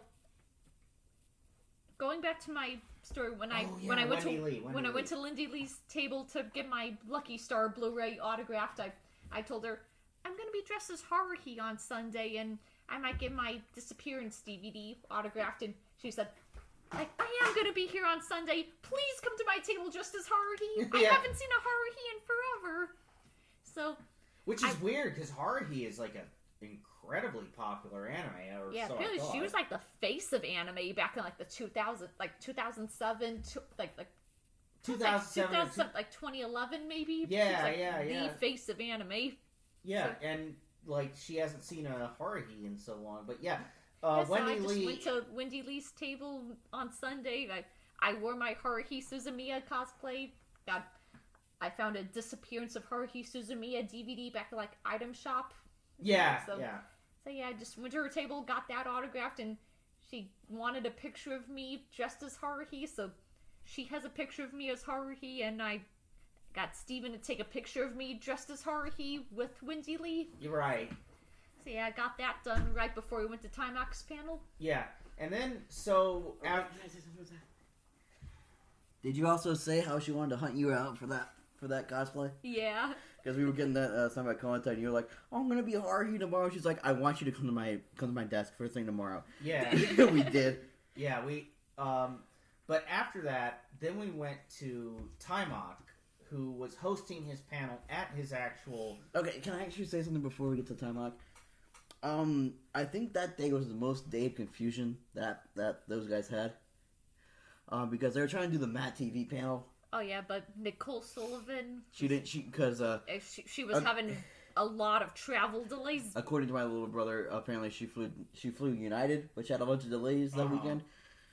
So she wasn't there on Saturday until like after 4 p.m. Yeah, and the Mad TV panel was supposed to be at like noon, 1 p.m. that Saturday. So yeah, so they moved everything around. I think they canceled somebody's panel to move that panel to Sunday. Yeah. So what I was saying is they didn't announce anything until noon on that Sunday because it was like us four, a guy who's just there for his 80s nostalgia, and then a guy who's running the like Avatar fandom. Yeah, and then No, it was a dude. It was a dude who was running all the sound stuff for the stage. Yeah, he was a tech guy. The tech guy. He wanted to watch the other thing while making sure he could hear the tech stuff from upstairs. And I was like, yeah, I don't hear anything. It was just by an off chance where I walk out there to get some fresh air, just to, just make sure I hear anything. I hear that they're moving the Mad TV to the main to the building that we were in, waiting for Mad TV. Mm-hmm. And then Timok wanted to be on the main. What Ty was going to be on the main stage, but the Timok said, yeah, if the panel is going to be us four, who seem to be the most interested in The Last Dragon, just come to my booth. Yeah, just come to... And it did end up being at his booth, because it was only like, what? It was 7 of us. It was us four, and then there's 3 other dudes. Oh yeah, one dude. Well, wait, no, it was 3 dudes showed up, which I thought it was just a group of like frat bros or just like 3 friends. Yeah. Until just one guy just says, "Oh yeah, I'm here with my son," and then we realized this dude is in his 30s, 40s. No, and he said, "I remember seeing your movie when I was 8 years old," and that was like a double gut. Like what? We thought this dude was our age. Yeah. What skin routine do you have? Because I want it. Because he looked so young, but he had like 2 kids and like... Yeah, it turned out like that blonde guy behind him was his son. Yeah. It's his 19-year-old son. Yeah, and like he looked... Yeah, I thought this was just a group of friends, but no, it was like a dad and his 2 kids. Yeah, it was... It was a dad, his kid, and his friend. Yeah. Yeah, I thought this was like a group of frat bros. And that threw me for a fucking loop when they showed up about 10 minutes after we met up with Timok.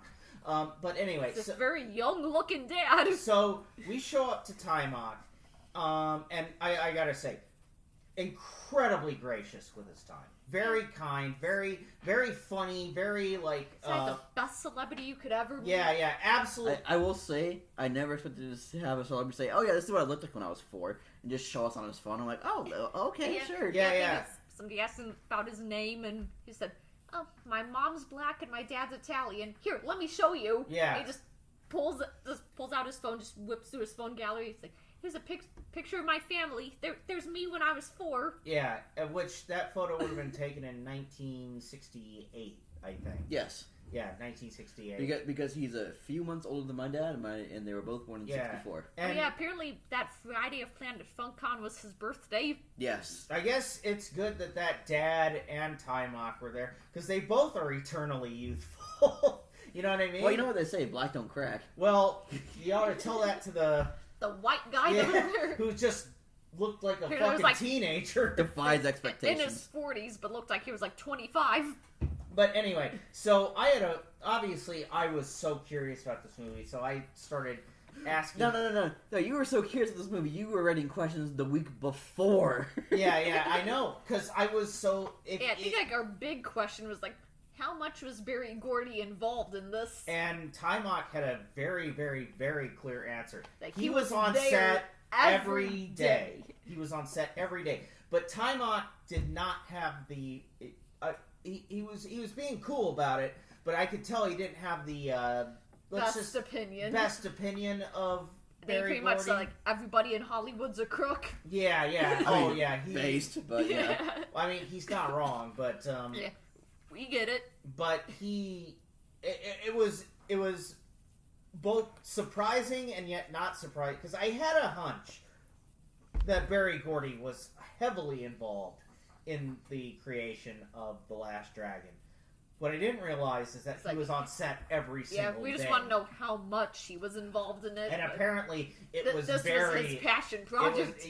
Which... You say he was very involved? He buried himself in it. But, yeah, I mean, that's straight from Timok himself, saying that Berry Gordy was deeply involved in this. I will say, remember he was pitching a sequel but not a sequel to The Last Dragon? Yeah. You know how I said I was when he was asking that question, I was like deep in thought, because I was thinking about what was a property from the 80s that had a whole fuck ton of camp, but then toned it back a little bit. Karate Kid. Right, yeah, Karate Kid. And I was thinking, you can have camp in it, but I think you just need to dial back the camp and replace it with more serious stuff.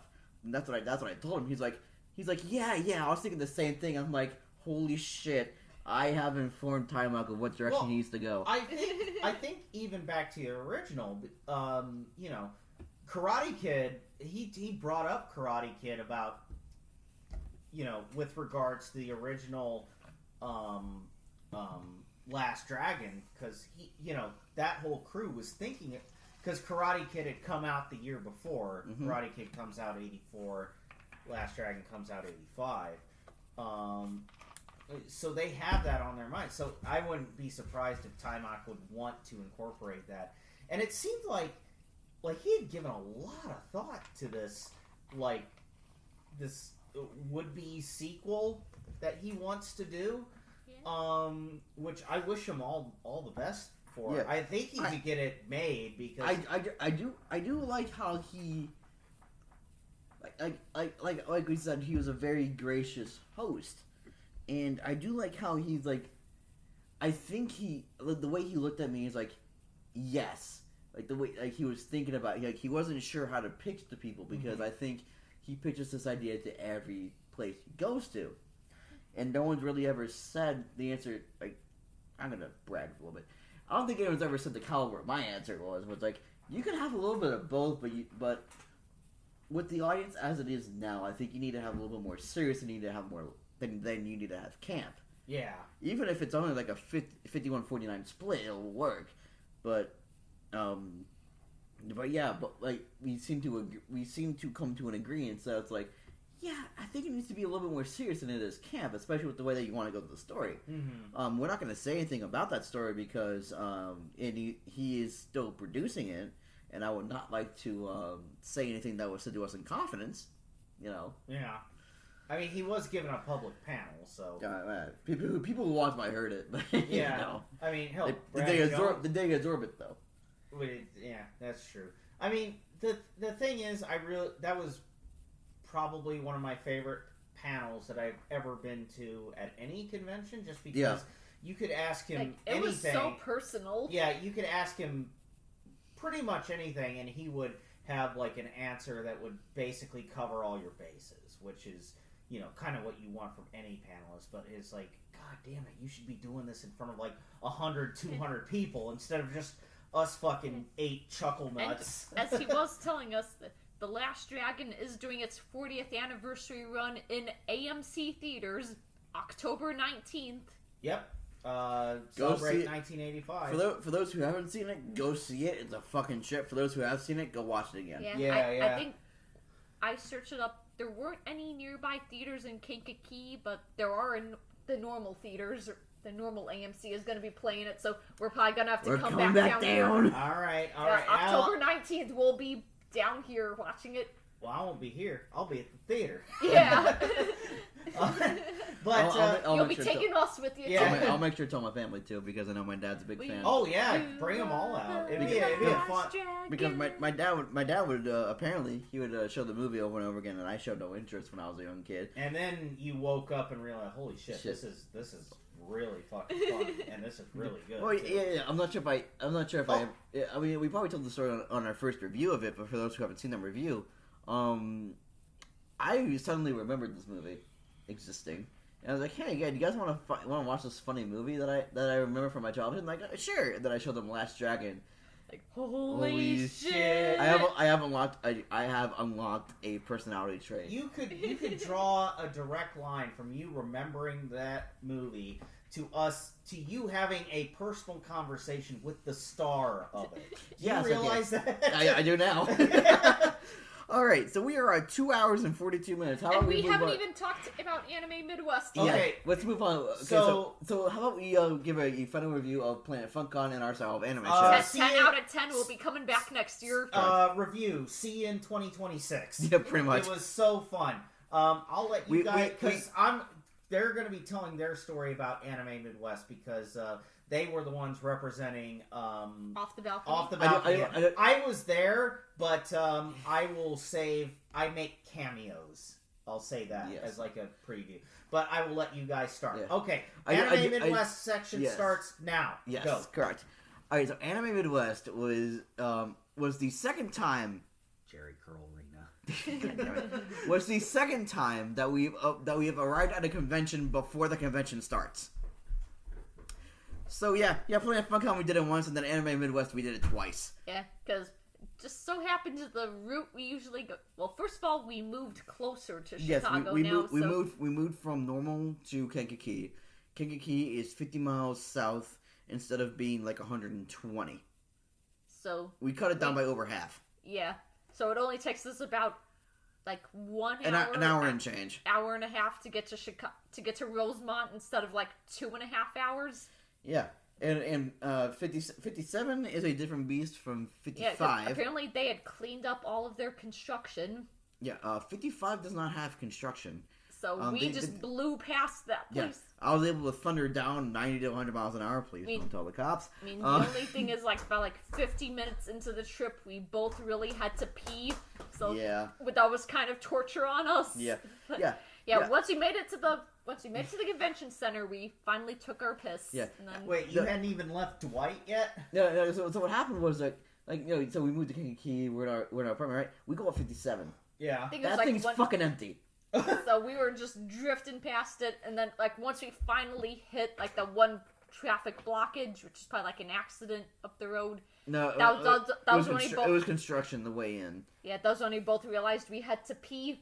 Yeah. So it took us another half hour till we actually made it to the hotel where we could finally go pee. My road rage gets exponentially larger the more I have to use the restroom on the highway. Same. So we were both swearing at the traffic. Yes, we were. Because there was this dude, a fucking Forester, who's taking would not want to go 10 miles an hour over the speed limit like a normal Chicagoan would. Yeah. Both of us with the car, you fucking dumbass! Go! It's 294, it's a toll road. Go 50 over, who cares? And funny enough, I was actually in the car dressed as cheerleader Kotori because they advertised a Love Life a Love Life meetup being at 3 o'clock. The meetups happened inside on that Friday. Yeah, which we went to all meetup locations, didn't see any Love Live cosplay. Yeah, the closest thing I saw was one guy wearing a School Idol Project t-shirt, which is a really cool t-shirt, by the way. It was a cool t-shirt. Yeah, it's had the Muse School Idol Project logo, but with film reel stuff where each picture in the film reel was a different scene from the season 2 stuff. So it's a really cool shirt. I think I just saw that guy just pointed hey, Love Live. It's yeah. That was the bulk of the interaction.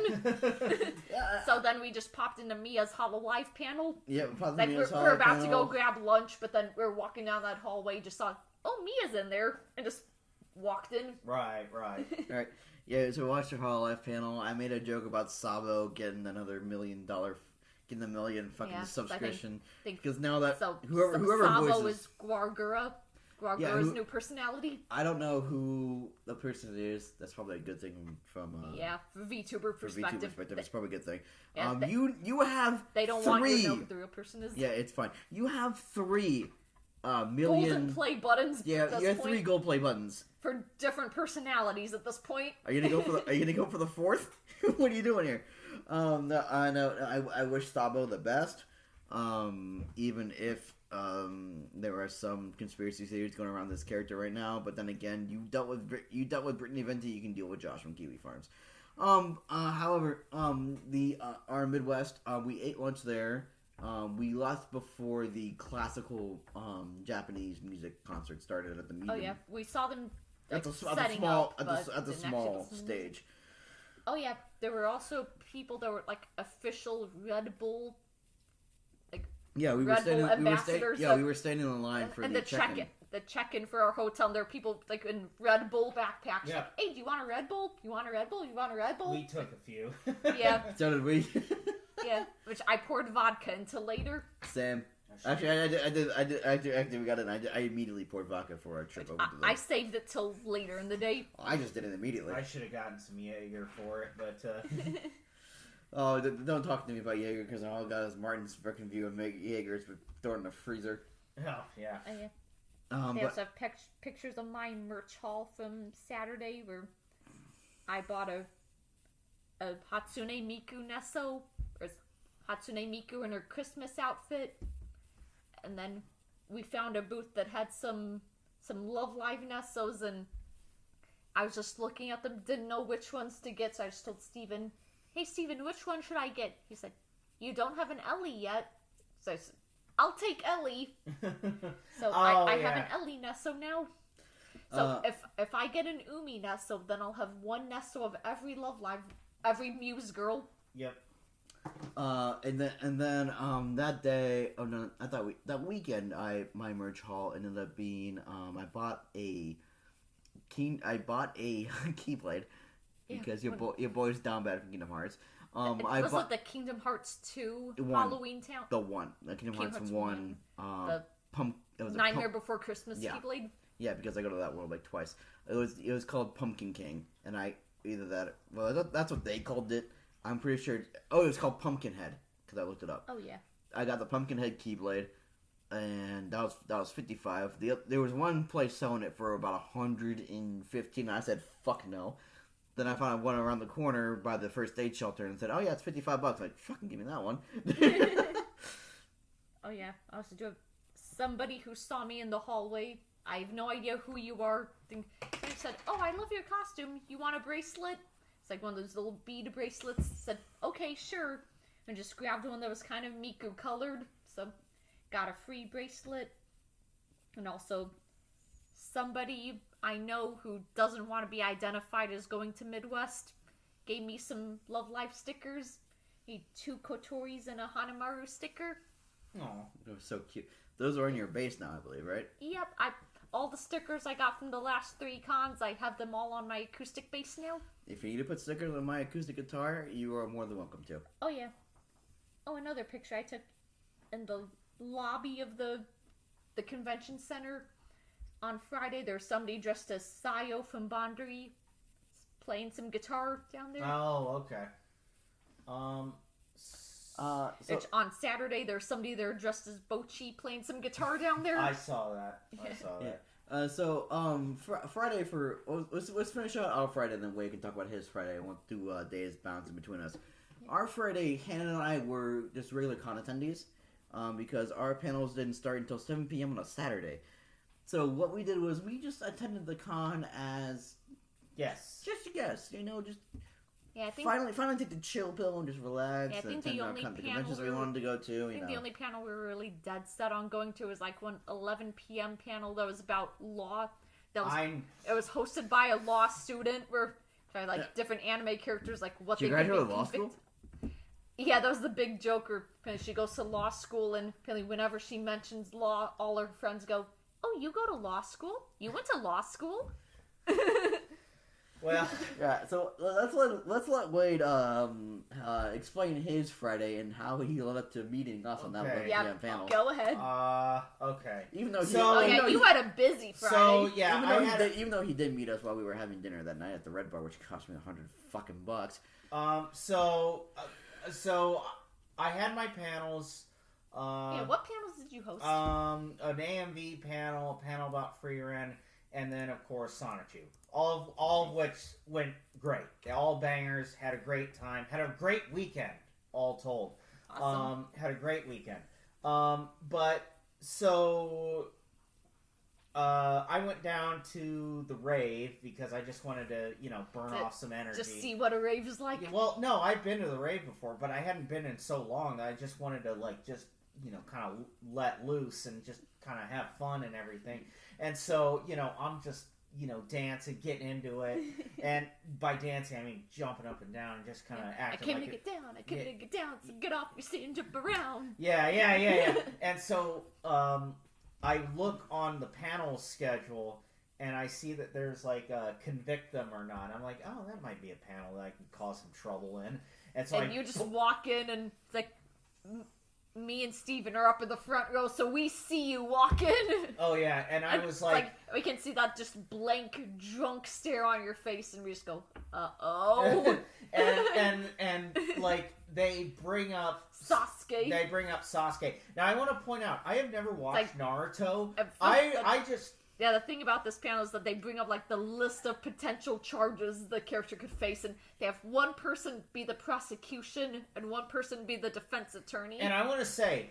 Way to be a fantastic prosecutor. Yeah, because I went up and I went full fucking time to kill. Yeah, you recreated, apparently, the Boondocks. Yeah, oh yeah, scene. where he's like, that motherfucker is guilty.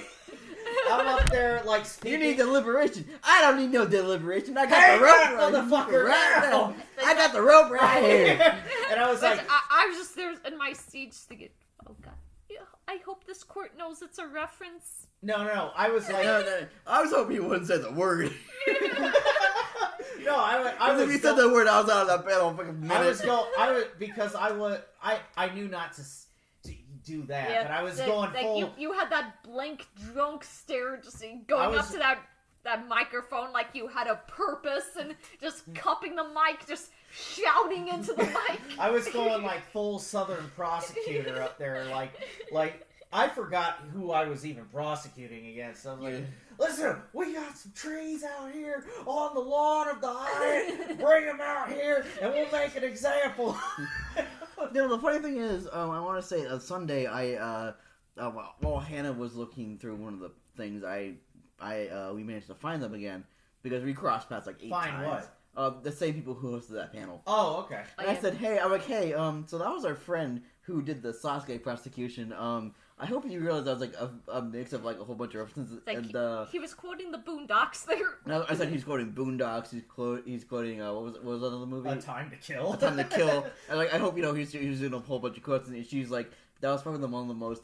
She said, I think that was probably one of the most energetic prosecutions I think I've ever had. Aww. It actually. And one of the funnier ones. I think it was like the day after that panel I realized I probably could have done the funniest thing ever.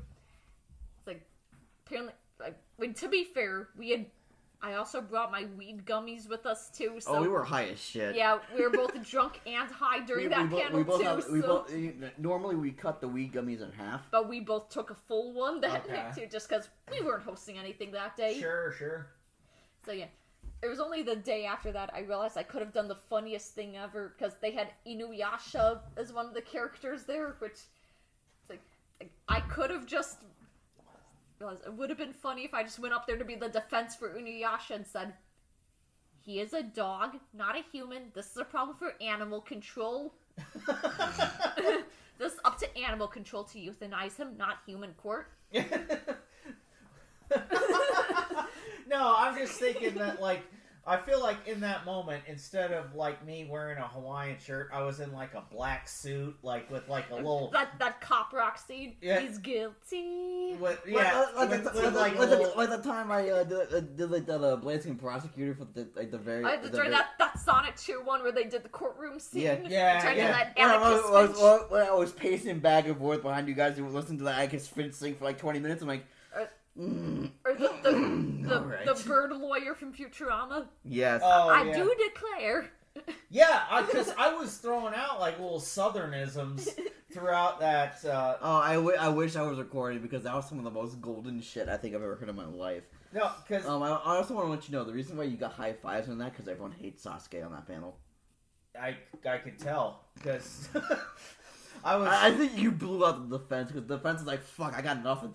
because you fucking killed it. I was like, I didn't even stick around to see how my case turned out. Yeah, you left the room right after that. You got it, dude. You got it. You got all the cheers in the room. Yeah, funny enough, I think that was like the last 10 minutes of the panel too.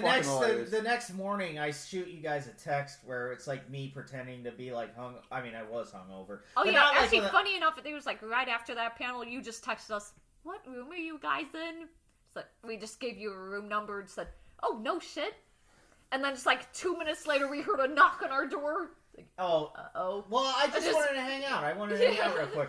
But I mean, you get to see the side of the hotel you never saw before, huh? Yeah, I didn't. They put us on a wing of the hotel we've never been in before. I thought that. So those cylinders, I thought those were just like decorative.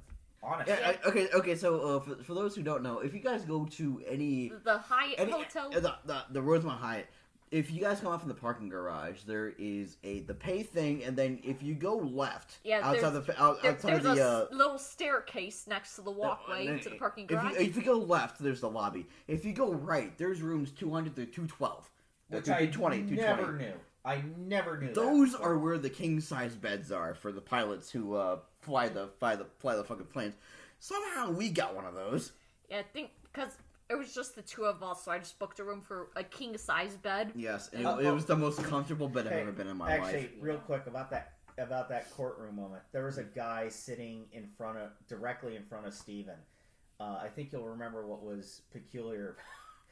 He gave me a high five, like, fuck yeah, dude. And I leaned down to you, like, why the fuck are you congratulating? Oh, wait. Oh, my God. You know what's coming. That was so funny. Was it a big black guy?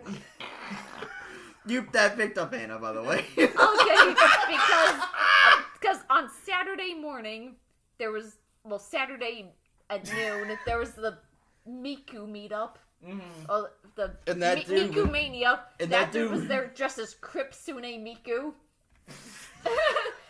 Because that group that hosted that law panel was also the people that hosted Miku Mania, so they were all the people that are part of that panel group were all different Mikus. Like the girl that was hosting it, that was the law student. She was the blind justice statue, but with the Miku wig. I should have shown up as Southern prosecutor. And that dude was there. He was in the blue headband. They introduced him as Kripsune Miku. There was a dude called No Face Miku. There's No Face from I Studio saw that. Ghibli. I got fuck on stilts. Yeah. I saw him. That was. He was there at that panel. Heather can attest to it too. It was so funny. Oh, yeah. I remember they had me up there to play the dating game with 3 other people, and I remember the girl that ended up winning for my rounds. Like, we ended up bonding because I think somebody in the final round asked who your favorite Krypton Lloyd is, and that girl said Mako, and I said, I'm gonna vote number 1 as my favorite because Mako was my favorite too. Number and the 3 girl just came up to me, he's like, yeah. Number 3 was dressed up as Yusuke from Persona 5. And I was dressed as Futaba later that day, so I felt so bad for that girl. I mean that. Yusuke. We'll get to that later. But what do you got? No, I'm just to ask. So that Miku meetup was pretty well stocked. Oh yeah, it was just games. Okay, games for all different Mikus. It was one of the rooms where, I think it was one of those rooms that was part of the I center. think we passed you having that one wrestling panel. Oh yeah. If you had a panel at noon, it was probably in that same area. I know what you're talking about. Yeah. The one in the Hyatt.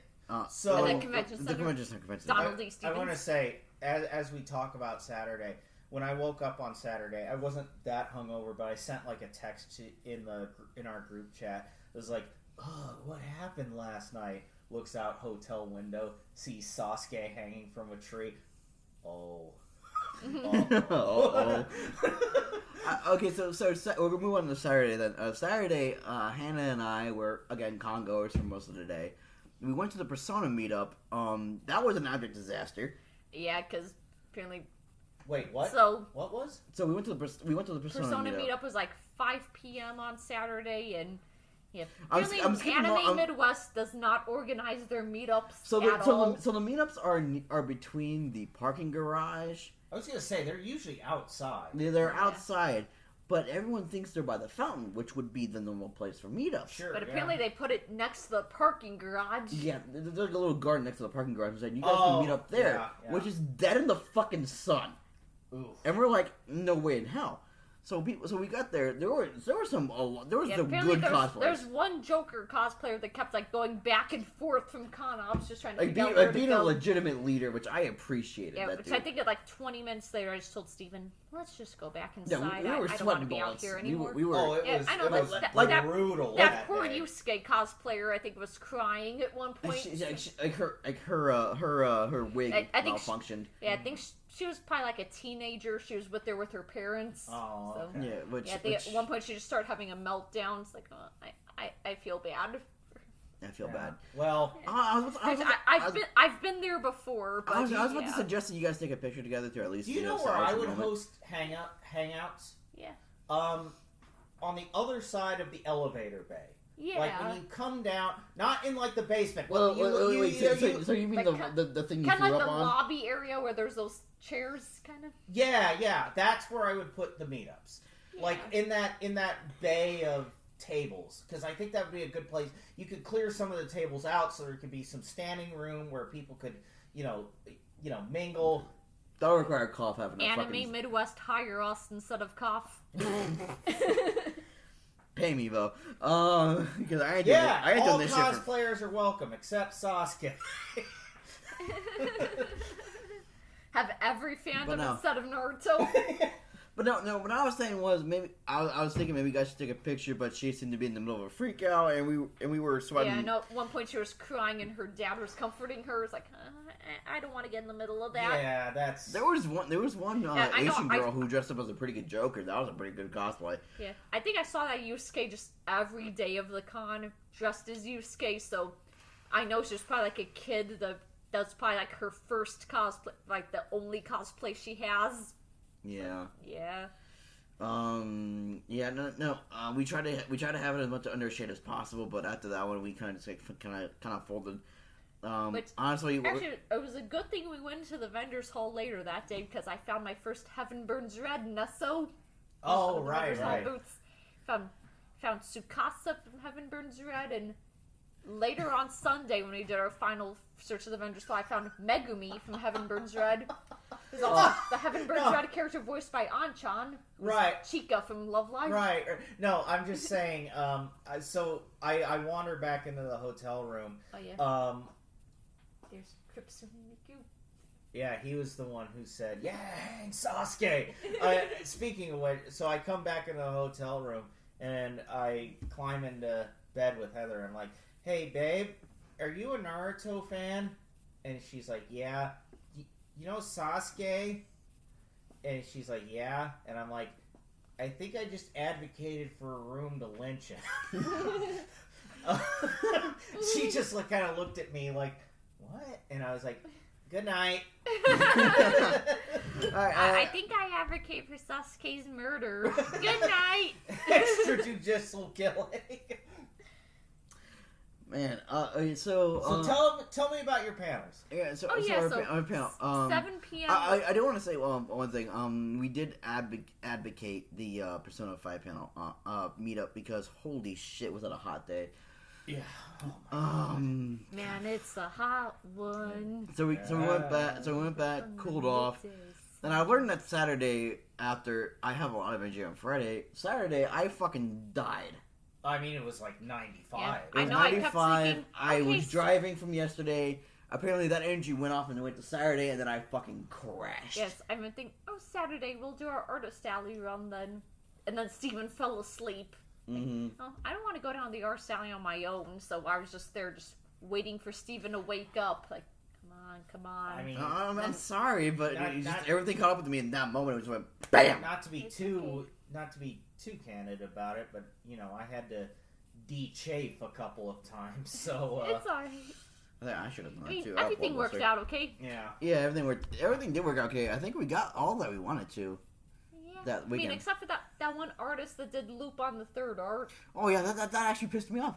She backed up there's- early, and we were like, there's "What one the fuck is artist on that?" Friday that had Lupin the Third art in their artist alley booth, and like, okay, next time we go down to the artist alley, I'll buy things somewhere. And we weren't able to go down on Saturday. Then on Sunday, I was like, okay, I'll go buy some of the Lupin art from her. She wasn't there. oh. She packed up early. We were like, "What the fuck?" So tell me about your. So our panel, 7 p.m. was my Goku panel. The Goku panel. There was a Goku characters that could beat Goku by somebody who hasn't watched Dragon Ball. So full disclosure, we kind of threw that in as a joke, and it ended up getting because for some reason, I think Ryan Koff just saw a girl's name. It's like, oh, approve, and didn't approve anything that Steven put in. Well, them's the breaks. hello, Yeah. So hello, Stephanie. everything we submitted under my name for Off the Balcony got approved, so the but funny part nothing Steven said. So the funny part about Goku about the Goku panel was we had 26 slides, which we thought was plenty. Yeah. It went for 10 minutes. Okay. And we were like, uh-oh. That's why tomorrow I want you guys to run through like how you did that panel, because I have some ideas about how to expand it. I mean, next time we do that panel, I know it's going to be with the full off the balcony crew. So I need you and Heather to submit things that you guys know I about. already have someone. Here's the thing with us. It was. I know Heather submitted like Perry the Platypus, Sailor Moon, but I don't know much about Sailor Moon or Phineas and Ferb, so I didn't say anything. So here's the thing that from a person who did make the panel, this was mainly this person would do this minimal thing, and then we move on. Each slide I'd say was maybe between 10 to 15 seconds. 10 to 15 seconds. Yeah. So. And so that's why everything was like 10 minutes, because we had 26 panels and 15 seconds, and that's how it worked out. So we ended up going through that panel 3 times. Yeah. So I know it's mostly just like I'd go through I'd go to like one slide, like characters that could be Goku. I'd like Chuck Norris and like Super Saiyan Shaggy on one slide, and people would just laugh and take pictures of it, and then just go to the next one. It's like I know the Peter Griffin and Squirrel Girl one got probably the most laughs and most people taking pictures. Oh, and the Da Vinci twins. The saving grace was the fact that like I clipped a video from a long form Wake video. Up Girls. No, it wasn't Wake Up Girls. We got that thing here. It was the Sora video. So that Sora like. There was a video when the guy goes on the Power of Friendship speech, and then has Sora from Kingdom Hearts going, "You're stupid." I'll show you that clip soon, but the clip is from a video that's like an hour and a half long. So I took the clip out, but you can't do anything with the clip because it's attached to a video. Okay. So you can't download the clip. You can't do anything. So also I had display issues. Oh yeah, Steven didn't do the download thing. He just did the view from YouTube thing.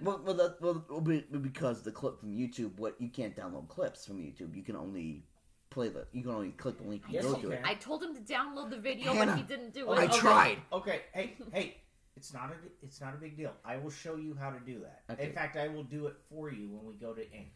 So what I was saying was I didn't know how to do it at the time, so I had to click it. Like the good thing was I was connected to the internet in the Hyatt, so that's what I made sure to do first. I made sure to do that first because I saw Mia do that stuff. So okay, maybe we can do it that way. Because I didn't know how to download Mia has clips. YouTube Premium. Fuck.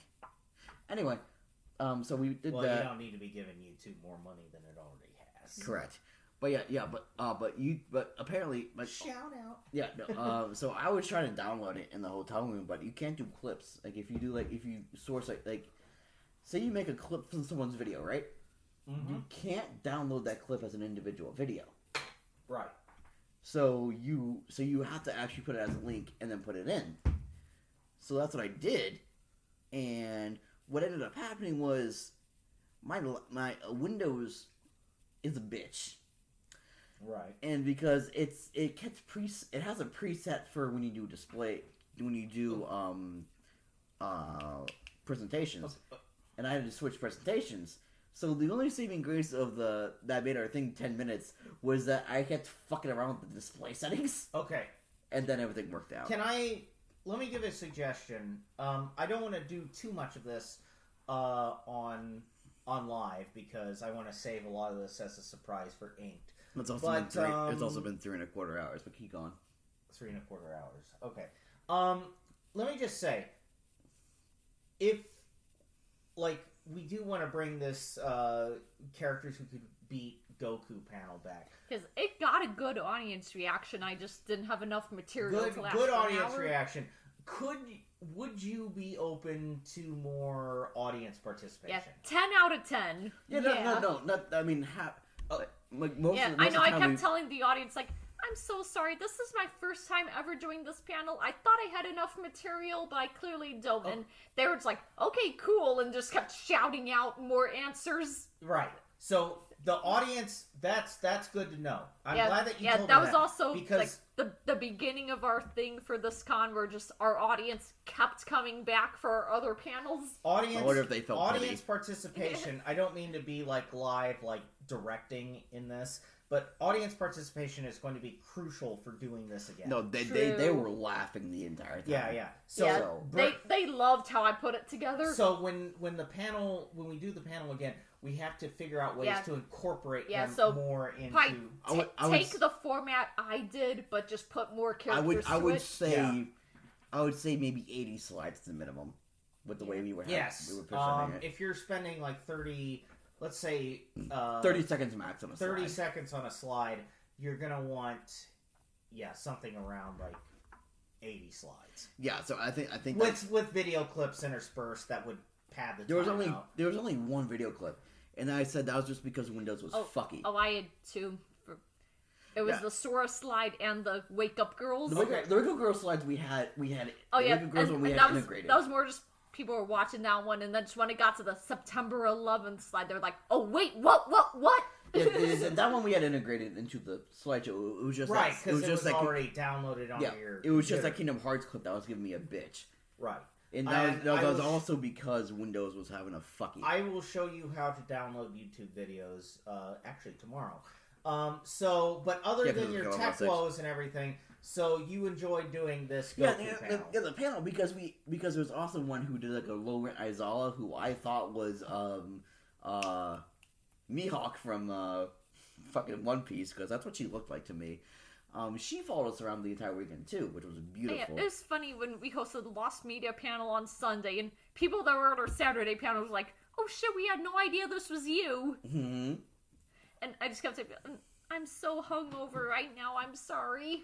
You know the funny thing is, I want to say that Saturday we went to Slice for dinner because it was infinitely cheaper. It's a good place, and they gave us extra pizza for free. Oh yeah, when we all go. How? Well, because we wanted a sausage sandwich. We wanted a sandwich. We wanted a sausage pizza to go. So it was a slice of pizza, chips, and a drink. Yeah, that's what they had. So we wanted 2 sausage slices, 2 pizza chips, and 2 bottles of water for good reason. So that way we can keep going. So they're like, oh yeah, so since we have this much pizza and it's this close to closing time, do you guys want an extra slice of pizza? I'm like, fuck yeah, we do. So we had 2 slices of pizza. So I ate 1 slice during the late night panels. The next morning, I ate another slice of pizza. Oh yeah, I think I also had my other slice of pizza for breakfast. Yeah, there you go. Oh, so you had a slice of pizza and a Pop-Tart. I did catch a bit of your anime when my parents walked in. Yes. How did that? It seemed like it went well. Oh, it was amazing. Everyone loved that panel. Okay. What I could tell, everyone loved it. Because I know. I have a picture that you took of me with that, and I can just tell from my facial expression in that picture that I was drunk. Yeah, no, I was nursing up to the microphone. Yeah, I kind of had my hand up like I'm. Oh yeah, it was during the Zura block scene. Yeah. Yeah, no, it seemed like it was going well. I mean, the funny thing is, during that panel, I ordered a USB. Because my this laptop that we're using, a USB and a CD drive. I ordered a headphone jack to USB because this USB jack on my laptop is dead. Mm. So if we're gonna go to anything that has that type of thing again, I want to be able to use it. So I have an extra USB thing on the side here. So slap that in. Well, it's actually right here with the hard drive. It would be plug into the USB, but it would be a headphone jack. Correct. Yeah. Okay. And so we have that so we have that. So your sound can be even better. My sound can be better. And then what was the other one? A CD drive so we can so we can put Satellite Girl and the Milk Cow in there and actually get a better clip of it. Right. Yeah, because that one YouTube clip I was able to find of it is like barely audible. Yeah, I mean, keep in mind, I scoured. Either I could not find any good clips of it. Yeah. Either that, or I can double or triple the audio file. I think it might be better to just get our own clips of it. I mean, I have the editing software. I can do it, but whatever you think is better. If you think you could boost the audio, then yeah, do that because that would be easier to do. But it would also just be like, okay, we just go into the film because you own the film, Yeah. we could just I have figure it. I have a CD-ROM. I have a Because then USB. we could- I bought a DVD to USB ROM. We could harvest the fucking cow on the toilet scene, and We could It harvest being like built. 5 scenes from Yeah, Sally yeah. Cow, and then we just could get retrim more it, out yeah. of it. We could. All right, And so just do a rewatch of Satellite Girl and the Milk Cow. Just pick out the scenes we want to put in Instant Regret. You Or know what? Anime My As Parents long as we Walking. have as much alcohol as we do here, fine. We can rewatch Satellite Girl and the Milk one of Cow. the funny Oh, things yeah, is I we do. haven't brought out the rum yet. What do you mean? You guys have been drinking out of it all night? Yeah, vodka. This is rum. We have vodka and We have margarita. vodka. We have vodka in the bag there on the Oh. table. Jesus. Oh, so I have my merch halls. It was a mobile liquor table. Good lord. I called it You a word. brought this to the convention? I brought this to here. And yes, we brought it to the convention. This was half full when we went there, and I poured what I called a suicide drink for these panels, which was 3 counts of this, 3 counts of this, and 3 counts of vodka. Oh my. Okay, so he lifted up whiskey and vodka, and he mentioned rum. Well, no, I thought this is rum right here. Oh, I thought that was. Yeah, Oh, that's Bacardi. That's Yeah, Bacardi, so it's rum. And Okay, then so I'm vodka drinking is still in the rum bag. right now, not vodka. And then I top it off with Pepsi because Pepsi is a good mixture. Yeah. And I called that the suicide drink because I was not coming up after that. Okay, so I have my photos from Anime Midwest Sometimes- Saturday up. So Also, it's on the Oh, table. hold up. I I got want to some hear this. Yeah, Mick okay. Miku photos, and I have that Love Live mystery bag I bought from that booth I got my Ellie Nesso at. So I got an aqua cup that I already have that collection of cups, so I gave it to Wade. It ended up being a ruby cup that he's drinking out of right now. Woo-wee. And also came with a Rico mini poster that was a collab with the movie. A Honoka minifigure that I have up with our figure collection right now. A Mari strap. A Rico keychain. And a Hanayo keychain. Probably looks more like a badge holder thing.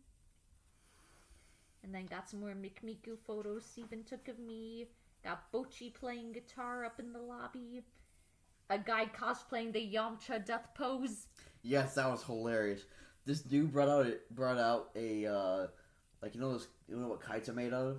Yeah. He put one of them down. That looked like the little little crater critter. that Yamcha was in. And then then- just posed in Yamcha's death pose. Oh, okay. Yeah.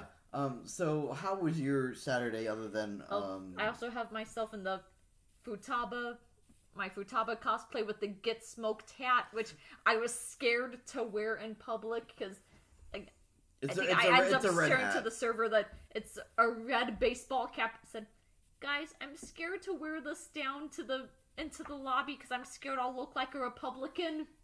It's like, why'd they make the meme hat a red hat? Well, that's before the. Yeah. So how was your Saturday then? As soon as they find out he's a criminal, they'll never vote for him. It was, Yuji, you idiot. it was good. I mean, we just chilled the whole day. I mean, we only had one panel that day with our Gamer Fuel panel, which that's the panel that Like 2000s Yeah, pop culture. yeah, and we got dapped up for that. A bunch of guys came to our panel and they're fuck yeah, we love this shit, and and we spent just the whole day just vegging. You know what I mean? We just got to kind of like what you guys did on Friday. That's what we did on Saturday. Nice. So it was a lot of fun. Oh yeah, my other pictures from Saturday. Steven got an autograph from Jessica Kavanaugh, Yes. the voice Oh, of yeah. Aquarius from Fairy Tale. I thought that was on Sunday. Oh no, I have it from Saturday in my phone. That's the timestamp. Yeah, Shit. so All right. there's Jessica Kavanaugh, and then somebody that was cosplaying Aquarius was at her table, so Steven got a picture with both of them. Aw, that's I want cool. to let you know. That Oh yeah, I remember seeing that girl. I remember. And By the then way, no, this then- was my hand on the other side of the voice actress. And just doing the hover hand. No, it wasn't hover hand. It was I have one finger around your waist. However, Yeah, and then she said, "So Aquarius is kind of a mean character. Is it okay if I sign it mean?" It's like, okay, sure. my response was, "I'm an Aquarius too, so it won't affect me. Go ahead." Yeah, so it says, "Steven, leave me alone." It's like Jessica Kavanaugh. I mean, she was like the only one from Fairy Tail that I really recognized there.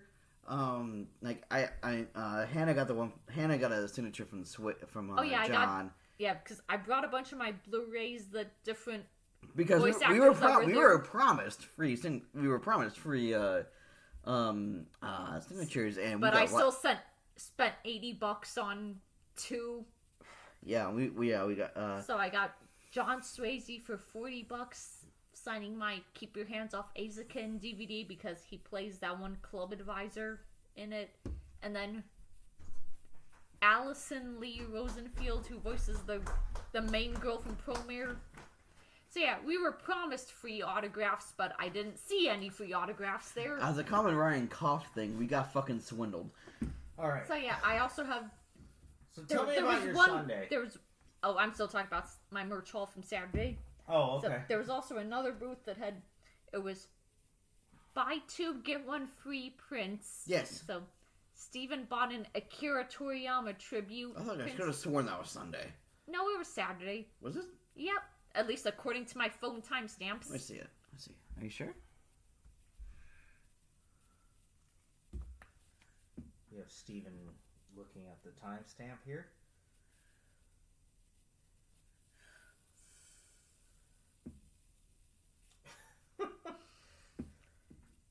So yeah, on Saturday, Steven bought an Nope. It's on Saturday. July 6th is a Saturday. So yeah, Steven bought an Akira Toriyama tribute print, and then the guy told us, it's buy 2 get 1 free. So it was on Sunday. I went through the prints. Like Steven told me, okay, find one you want. So, and looking through his little portfolio of prints, and I saw his one Haku in his dragon form. Like, okay, I'll take that one. Then none of the other ones really vying with me, so like, okay, let's get the Power Rangers one for Heather. So we got that one as our third one. Yeah, because we went to Artist Alley on Sunday. Right. So then he told us, you can also get 2 stickers too. So I think I bought a Vegeta.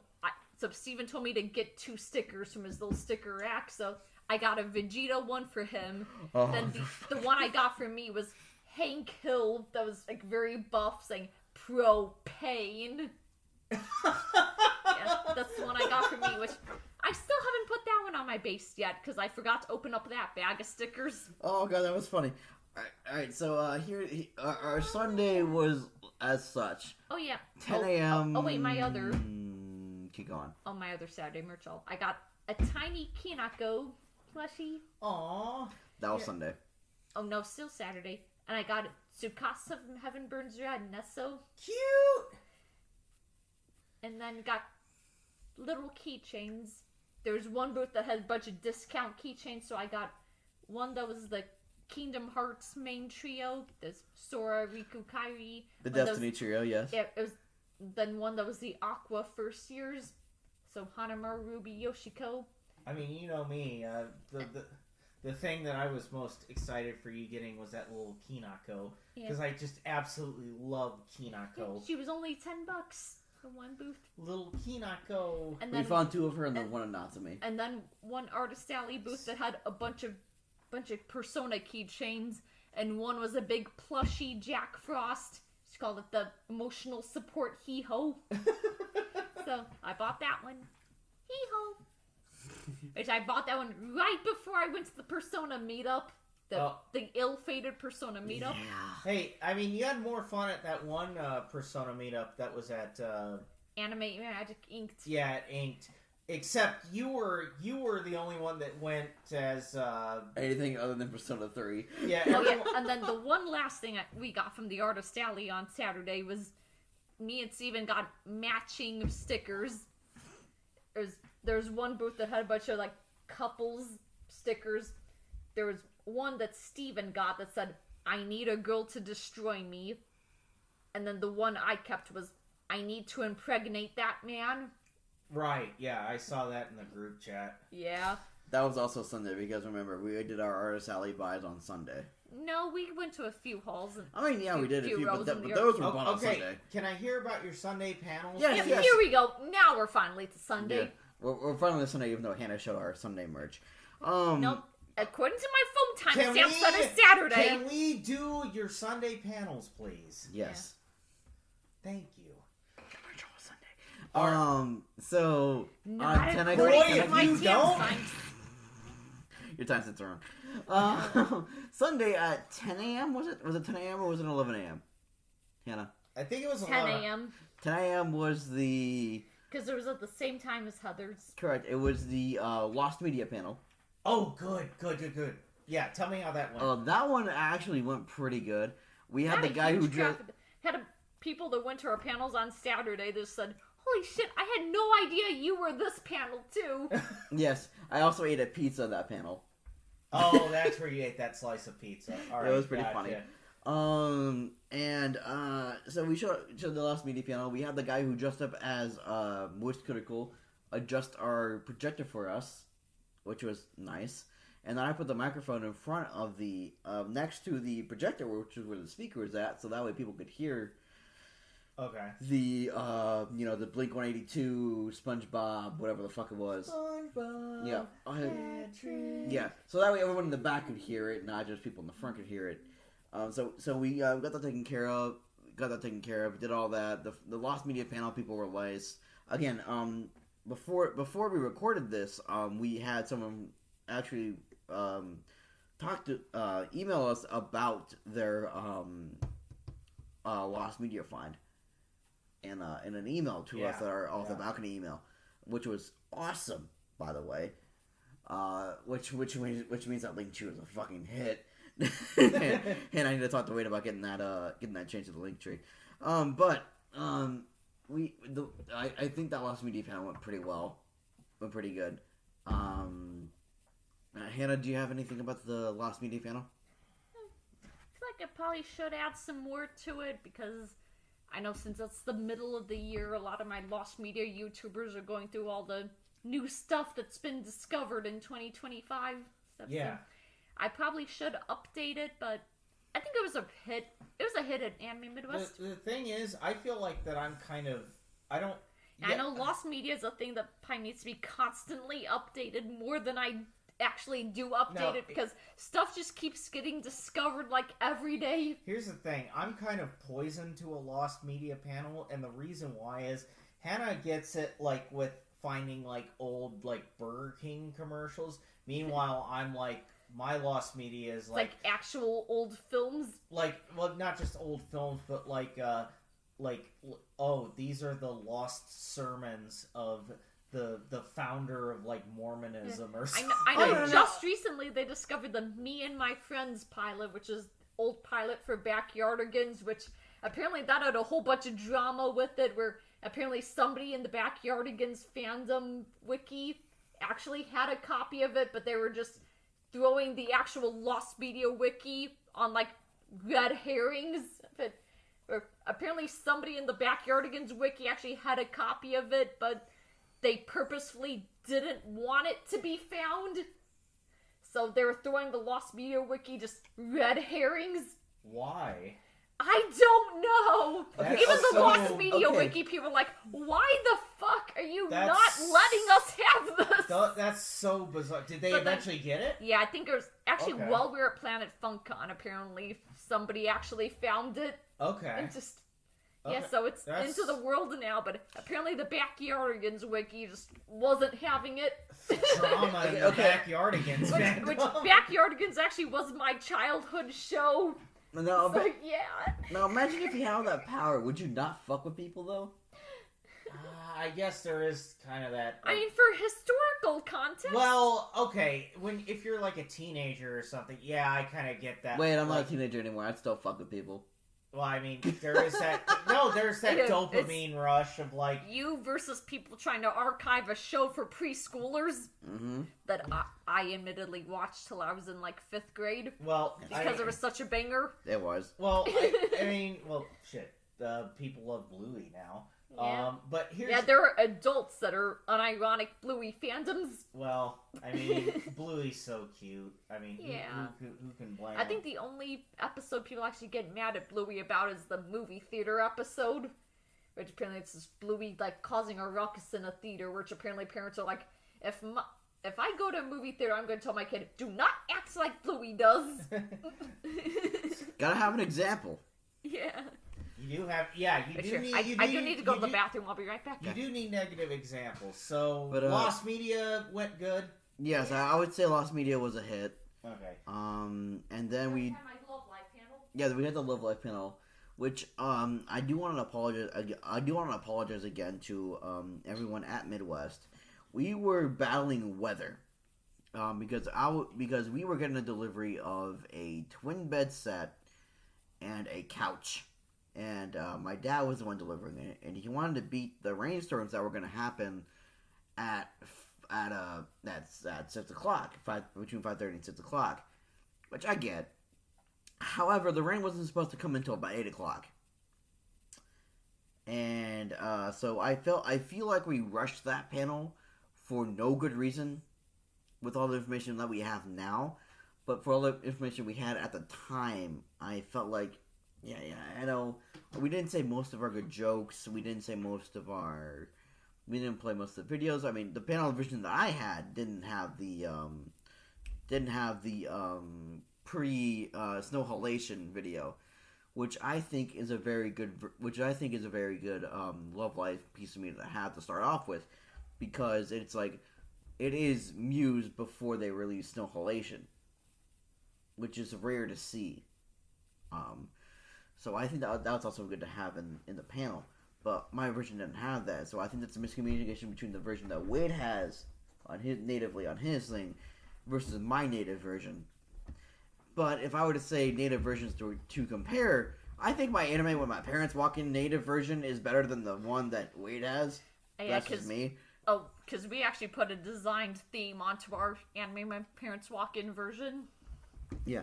But for Love Live, I think Wade's version is a hell of a lot better. We forgot to add the video to our version. Yes, and which I just recently found the USB, so I think I can probably get it. Which actually was kind of okay, because we actually did have to rush the Love Live panel, because we were at the end of the day, and like 10 a.m. that day, Wade's dad texted us. I mean, Steven's dad texted us, like, hey, I can bring that couch over today. Are you going to be here at like 3 p.m.? Dad, we have a panel that day. Yeah, no. I'll be here at 5. Take it or leave it.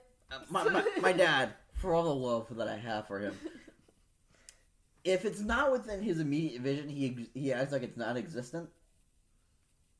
I don't see, therefore it does not exist. Type shit. Yeah.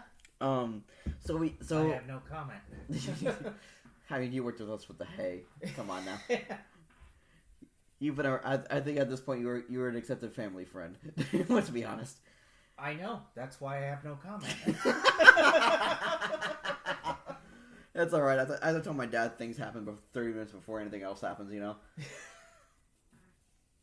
But the Love Life panel, for those who did attend, I hope they had fun. I hope they enjoyed the information. Saw a girl with a Yo Eat-A bag. We saw a girl with an Aqua Happy. Yeah. I think, the two girls, the girls who had the Aqua Eat-A bag, those two were from Persona 4. They were just at Persona 4. One was Chie, and the other one, I can't remember. The girl with the ponytail that I can't remember her name. The one with the black hair, I can't remember her name for the life of me. Like Rise? No, Rise had the twin tails. Oh, yeah. Yeah, I don't know any of the we haven't played Persona 4 yet. We will. We have it installed, we just haven't played it yet. The eternal gamer. Don't look at me. My Persona knowledge begins and ends with you guys. We don't even have our PlayStations installed at our new place yet. That should tell you how much we're behind right now. Because we've had so many con weekends in a row, we haven't got to really organize our new apartment yet. However, the one with the Aqua Happy, she was with her friends, and I think they were experiencing Love Live in the 2010s for the first time because of all the Haneo. All the fan servicey bits. We just had to apologize to them. I sorry. Love Live is very fan servicey in the early days. Yeah, which I also took some of the things that you said about in our Lost Media panel. Like how all the film stuff, like all the only films that we have are from the stuff from the Nordic countries, because of how well preserved they are. If they ever traveled south of that point, they would be fucked. Right. That's what I said but in a more PG friendly way. Oh, okay. Because it was, I think we had a slide about the Amazonian movie. Oh yeah, the Amazonias. Yeah. Oh, right. Because it was. Because that was not. Because it was in like Prague, mislabeled as an American movie from 1925. Right, in probably the cold, dark dungeons of Prague. Yeah. Yeah, and I referenced that. I also referenced, No shade against Prague. Prague is a beautiful city. Just don't go to the gulags. I also referenced a couple of your jokes from in the Love Life panel. I did the Umi joke. It didn't come across well. No one laughed at it. I felt sad. But I think the Love Life panel also went good, even though we kind of cliff notes it. Yeah. Oh yeah, on Sunday, right between our Lost Media panel and our Love Life panel, we actually went to our first swap meet. Mm-hmm. So I saw that. As we were moving, we found a bunch of my weeb stuff that I didn't want anymore. So we put that in a tote and just said, hey, if we ever go to a con again, we'll just take this to a swap meet. So, and Midwest took it to the swap meet. And we actually did get a few dollars from it. Which I have a story from the swap meet too. So I had Star Wars action figures and Dragon Ball Z kites at our booth because it was in a room. And we just took a bunch of chairs from panel room 8 and just made those a booth. Yes. So at our booth, no one wanted to touch them. So the millisecond I put them on the free table, they were gone. Those motherfuckers. I swear to God. Oh yeah, I did get a Blu-ray from that guy Chris that always meets us at the Cough Cons. Oh yeah. Like Chris Gibbs. He had a Blu-ray. It was a movie called Oko's Inn that I'm not sure if you have or not. It's like one I think I usually see at Brian's booth. Oko's Inn. I don't think I Yeah. don't. I don't think I own that. Yeah, I You know saw the that funny at thing his is- booth and just thought, like, I'll take that. Oh, The okay. funny thing with that movie was he paid us $10 for the Cycle Pass DVD we had. That And was then like we paid him $10 for that movie. So essentially we just traded those movies into fives. Yeah, we just gave him his money back for it. Oh, all right. Because the way it was, like, there was a bunch of people in the back. It was ours against the wall, and then Chris was next to us. I want to say that Hannah was really thoughtful of me that weekend because she bought me a whole bunch of Magic. Yeah, Magic I bought the Gathering Steven stuff. a whole bunch of Magic cards, and then from one booth I bought a bunch of Magic cards out. I got a bunch of those waifu goddess story cards. I got a bunch of Review Starlight, K-On! Love Live Girl cards from that. And then I also went to a booth that had some Japanese import dresses, so... She's wearing one of them right now. Yeah, I got the dress I'm wearing right now, as well as another, like, floral pattern dress from a girl that had a bunch of Japanese import dresses. Cool. Right on. We parted out. Oh yeah, and I also bought a Kingdom Hearts tapestry from somebody. And then we had 2 of those, by the way, which Oh, I yeah, think is funny. Yeah, it's like as soon as I showed that tapestry to Steven, he said, "Oh yeah, I think that came with Kingdom Hearts 3. I think I have that one." Yeah, So- because because I bought the deluxe edition. What happened was I pre-ordered Kingdom Hearts 3 for $60 because I wanted the regular version, and then they had an extra deluxe version when I went to go pick up my copy. So I paid an extra $10 to get the pin, the extra Kingdom Hearts case, the art book, and a tapestry. Which It was the Toy Story World. yeah, the Toy Story World tapestry. So So we have 2 of those now. we could just take that to the next swap meet. I mean, I had to find my other one first. I think it's still at the ranch, if I had to be honest with you. But, all in all, that Sunday was actually pretty advantageous. We made $20. Yeah, which you probably spent on food later. Yeah, I owed people from a holiday pizza party at work. And then we bought other food items with it. So, it went to fill our stomachs, I guess, Yeah, it was worth it. It was worth it. I would take our little swap meet stuff to Anime Iowa, except that 2 Anime Iowa swap meets are during stuff we're hosting, so Right. yeah. So maybe Anime Magic. Maybe we'll go to the next swap meet. So, are we done talking about Anime Midwest then? Probably. Wait, let me see my phone gallery. As far as I'm concerned, probably. Yeah. Okay. I think so. So real quick before we close out, thank you all for sticking with us this long. By the way, I want to let you guys know that I did our housekeeping about 3 hours ago.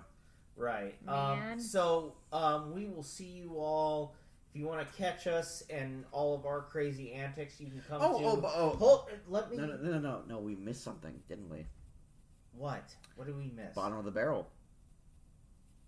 Oh. Oh, right. So on Saturday night of Midwest. So yeah, I'm sorry if everyone for saving this for the very end. Make it quick. Yeah. We referenced this about 8 different times in the beginning of the show. So here's the bottom of the barrel stuff for Wade in the future to clip out. Apparently your boy is very good at wheeling and dealing when he gets shithouse drunk. Because one of the panels that we saw on Saturday night was a bottom of the barrel podcast recording for how the sausage was made, which all in all was a very good episode. I guess I'd say it was a good place to sit and for a panel for voice actors that we've kind of idolized over the years. Yeah.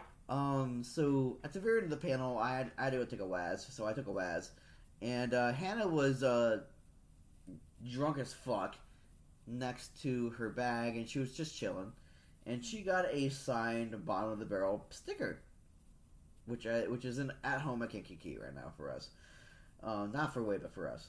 Yeah, for I Hannah think it and was Steven. John Swayze handed me a sticker, and I told him that I loved his role in Rayview Starlight, and also Cromartie High School. I thought you said it was Jay Hickman. Yeah, it was Jay Hickman. Oops. Yeah. Oh, did I say John Swayze? You said Swayze. Oh, no, it was Jay Hickman that handed me the sticker. I told him I Yeah. loved his roles in Rayview Starlight and Cromartie High School. Yeah, we got that. We got pictures with them, which I thought was amazing. We weren't waiting for the pictures. I was waiting to pitch them a podcast to listen to on their if they had random days to listen to podcasts, which turned out to be a networking opportunity for the Off the Balcony podcast. So your boy, during this podcast, is working on drafting an email for Bottom of the Barrel. I want to contact them to follow up on something that we did, half a month ago, which was Midwest, because I gave all 3 of them, John Swayze, Jay Hickman, and Kyle Jones, a business card where I wrote out our email on the back of it, so that way if they ever see it on their email feed, that they know it's us immediately. So, maybe in the future, you might see on either Bottom of the Barrel podcast, please subscribe to them, or here, you might see a show with all 6 of us on there, which means your boy has to get a camera and you have to get Zoom. Well, I have Zoom, but I have to get a camera for, us, so they can see us in our all canty proud, because our setup's a bit different. And just install our GoPro onto a tripod in our new studio room. That actually might be it. But here's the thing, right? So I'm gonna let you know that when Bottom of the Barrel does their podcast, they do it from their webcam on whatever device they use. For us, I'm using Audacity with 3 microphones plugged in my laptop. This has been the same thing for 4 years.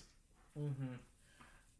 So your boy might have to do a massive fucking upgrade when it comes to us wanting to do Zoom calls for guests. So you might see our pretty faces pretty soon. However, I have not sent that email yet, so I'm not going to say it's going to be coming, but I want to, if it does happen, know that it's going to happen between us 6. However, I don't know when it's going to be. You will see a community note, and I will record probably a 15-minute message about how it's going to happen, because I'll probably be drunk during it, because I'll be fucking celebrating if we ever get that. I I just want to say that there may be a get. I know I've been like caught teasing guests on this show for nearly a couple years now. So we actually might be getting close to our actual first guests on the show. So once we get the prep for that and all that stuff done, we will announce it. But until then, treat it as a word of mouth rumor. So other than that, I think that's the end of the show. Alright, so if you want to catch us live in stereo, so to speak, you can either go to Anime Iowa next weekend. Yep. Well, Anime Iowa, July 25th to the 27th, or you can catch us at Anime Magic in Rosemont from August 22nd to the 24th. Both conventions should be an absolute rip-roaring time. But other than that, we want to thank you all for sticking out with us, hearing all of our thoughts about anime, all of our thoughts about, well, the conventions that we went to. We hope we've given a good impression to these conventions. And we just thank you all for your continued support and your continued love of what we do, because we love what we do. But the fact that other people love what we do makes it all the more worthwhile. So thank you for your time. So this is Off the Balcony. We are signing off now. So have a good day. Bye. Stay frosty, everyone. Have a good night and good luck. Bye-bye. Bye-bye.